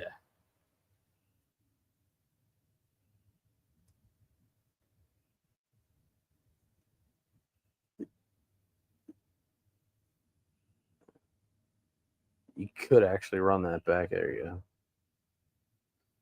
That was an emotional speech. So now a 16-point lead for the Thunder. We're still here online, so we're kind of doing a little multi-view on the porch. We got Game 7 in the NBA Finals on the left. Yep. We're kind of catching up with the baseball world on SportsCenter on the right. College World Series action today. Yeah. LSU. So if you're just joining us late, LSU takes the title with a 2-0 sweep of Coastal Carolina, but Coastal Carolina head coach Kevin Shaw gets the gate in the first inning for arguing balls and strikes, and his first base coach also gets the gate. And at 5-0, LSU was the first team to sweep their way to a title. And he's saying for what? And John Boy Media would have a. He said, you missed 3 pitches. He told him 3 times. Down goes the ref, the umpire. Yeah, one umpire knocks the other umpire Here we over. We're reviewing the post-game presser, yeah. Oh.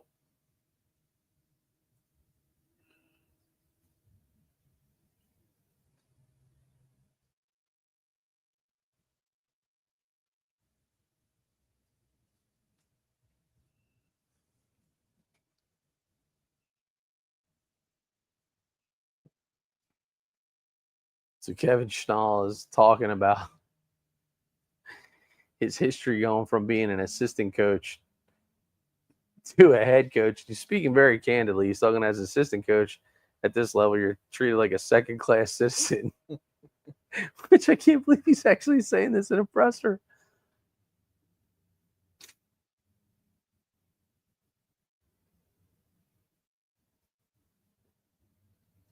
So the umpire, according to Schnall, is upset he's arguing balls and strikes. And Schnall's like, well, I'm only making a big deal about it. You just missed 3 pitches.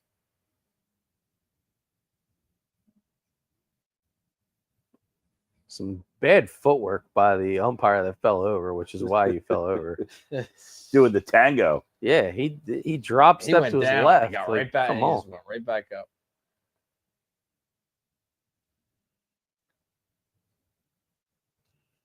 I mean, I will say, Schnall as a man is a pretty imposing figure. Like, I don't know that I want to get in front of him. He looks like he's a football coach. He tripped over his foot, embarrassed in front of 25,000 immediately. Goes to the game suspension and said, bumping the umpire. I mean, he was embarrassed. Yeah, so Schnall is saying, like, the umpire fell over. That's not me. He said, I should not be held accountable for a grown man's athleticism. Can't say I've ever been ejected from a game. You ever argue? I've done my fair share of arguing, but never been ejected. I was arguing, and one of my best one-liners ever was, "That's the best call you made all day, Blue." It was throwing me out. That was my send-off. Your send-off? I kind of liked it. It's a good one. I got into it. We were up in Altoona, and it is some home cooking. Oh, yeah. Out there. Some of those umpire It's a night circles are game. small. People are a little sauced, and the guy blatantly missed 2 calls. Yeah. And I lost it, and I said, I was like, dude, it's egregious. It's egregious. And the president of our league's cracking. He's like, you're just in the guy's face telling him it's egregious. It's egregious. So the guy comes up to me the next day. Did he know what egregious meant? He comes up to me the next day, and he apologized for missing multiple calls, and I said, "Those aren't even the ones I was complaining about." He said, "We did get the calls wrong. We apologize." I'm like, "You tell me the next day." It's like, "Come on, man." I've been thrown out of 2 games. One, it was horrendous. And I wasn't even like, I didn't say anything for the first 3 bad calls, but then it just got to be so insane. I was like, if you were a volunteer, it'd be hard for me to yell, but we already paid you to be the umpire. So like, this is where it's just maddening. You should be fired. How bad you're calling the game. And that's when he threw me out. And I was like, that's the best call. Second time I got thrown out after the game. I like that. Yeah, after the fact. So how does that work? We were in a championship series in senior league, and bases are loaded, and there's 1 out. Everybody knows the play is coming home. So our shortstop struggles a little bit for a clean throw or clean catch, throws it home, and it takes the catcher from the inside of the plate across the base path on the third base side. And instead of the runner trying to like slide or veer, he decides that he's going to run into the catcher, except our catcher happens to be, rock solid, 220 pounds. So he runs, so the catcher can feel him coming. So he kind of braces. So he puts his arm up. Yeah. Kid hits him, gets laid out. And then the next thing you know, he's like, he's out of here. And now, mind you, this was the throw ended up being wide. So, game's over anyway. Right. He's like, he's out of here. And I'm like, whoa, whoa, whoa. I'm like, the kid didn't mean anything by it. I'm like, he should have slid. And he's like, no, the catcher, your catcher, is thrown out of the game. Well, that, by getting thrown out of the game, it's a 1-game suspension. I'm like, well, you can't throw somebody out after the game. And he's like, and enough out of you. You're out of here too. My assistant comes running out of the dugout, and he's like, I don't want to hear it. You're out of here too. So yeah, we all got ejected and suspended for game 2 of the championship game. So you talked about Schnall. So you know what I did? I was told by the league, which, by the way, I was the president of at the time, that I could not step foot on the league property. So me being the loophole guy, I may or may not have thrown a blanket over my head, and then in the back of my Tahoe had my wife drive onto the property because my feet weren't on the ground. Oh, Jesus. And I sat in the back of it and communicated with the other coaches who were the backup coaches about, kind of like what to do, watching the game on the Game Changer app. Yeah. Yeah. What a time. Yeah. We lost the championship. We were in the regional final. You might have been there. No. Were you in there? No, I don't think Ventnor? you were. The game was in Ventnor. Ball's foul by a good couple. It was pretty egregiously foul to the point where the runners for the team that hit it stopped running. Ooh. Because the guy thought it was foul. The umpire called it fair. Well, it's 2 outs, so everybody was on the move. So the left fielder just stopped going after it because it was clearly foul. Called it fair. Everybody comes around to score, and I might have lost it. Now, I think the guy, in hindsight, let me go because I think he knew that he messed up. But what was he going to do? So the guy who was the base umpire reversed it? No, he was like, dude, I'm sorry, I didn't see it. He's like, but the kid from like the other team, they're all saying it was foul. He's like, but I personally did not see it, so I can't overrule him. Wow. We ended up losing that game to go to the World Series by the 3 runs that were scored on that hit. So, I'm letting him have it. And I'm saying, basically, you're standing there. I said, and literally the whole place, from their parents from here all the way around, are all laughing that you got this call wrong. Like, they all know it. I said, the kid stopped running. The kid who hit it stopped running. Oh, my God. Yeah. That's pretty rough. Yeah. Brutal. And that team that beat us ended up winning the World Series. Wow. And we had beaten them in pool play. Oh, that's awful. Yeah, that's a double whammy, man. Yeah, that ain't cool. You know what's funny? So there was a guy when we were in the World Series. This is the year we won the World Series. The umpires were staying in our hotel.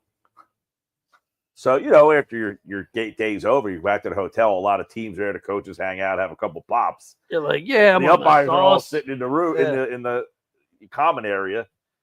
After I unleashed on this guy, I had to sit there and be like, "Oh, Jesus. You're like, can I buy you a beer? I've never got kicked out of a game, but yeah, Close.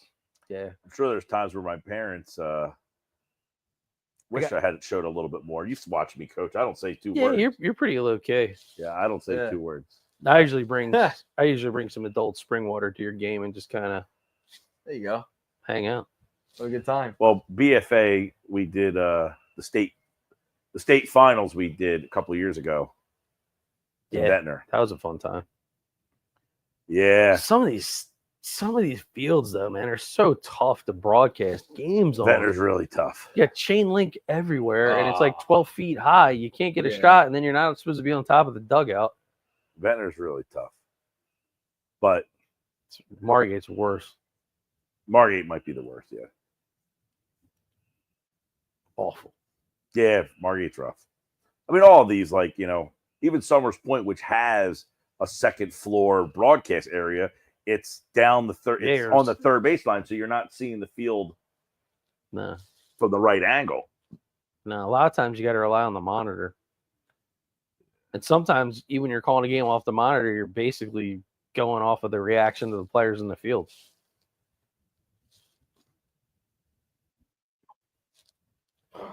Well, the finals looks like it's out of hand. Gonna be a Yeah, we'll good do shit. one more check-in on the finals here Yeah. and wrap up tonight's On the Porch. We had Fun one. We had a great crowd. Yeah. Great audience joining us. Want to thank everyone for tuning in. Yeah. We got Pizzeria 203 stepping up. They're going to be a bit of a food purveyor. Some of the pizza and wings coming in, and a couple of sponsors that are now stepping up too. So we're looking Myers on July 19th. We're going to try Myers. to take this thing on the road, It'll be fun. Yep. but Pizzeria 203, by the way. We stopped over there when we went to Buna Connection. We checked out the new brewery in Buna, which very cool, awesome spot, like the beer. And we got a pizza at Pizzeria 203. So thanks to them guys for making a great pie. Yeah. We went in a little incognito. Yeah, July 19th, come out and watch the Phillies at Myers Lighthouse with us. We're on the porch. We'll be out there live, drinking a couple of cold ones, hanging out. They always have good food, good burgers. They do the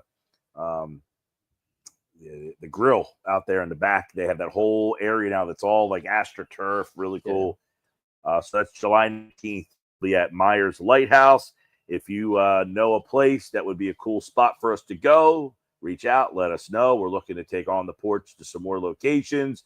We love the porch here. Atmosphere is great tonight with the lights. And Awesome. yeah, cooled off, really cool. So no bugs here there on the big winter. No no, bugs. inside, not at the campground. We are screened in, so no bugs in here. Nuggets MVP for the new light up there. Got it done. Hazard pay. Got it done. Yeah. So we got 89-68. Looks like Oklahoma City with 7:40 left to go. Looks like Oklahoma City is going to win their first NBA championship. And the big story was Halliburton looks like tore his Achilles in the first quarter of the game. So that kind of stinks. Phil's won 7-1 tonight. They are in first place.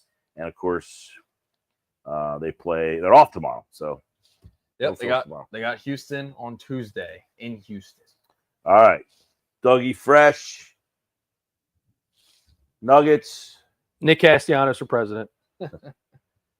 I'm Mike Gill. You've been watching On the Porch with Mike, Doug, and Nick right here on all of the social media channels. We'll talk to you next time, everybody.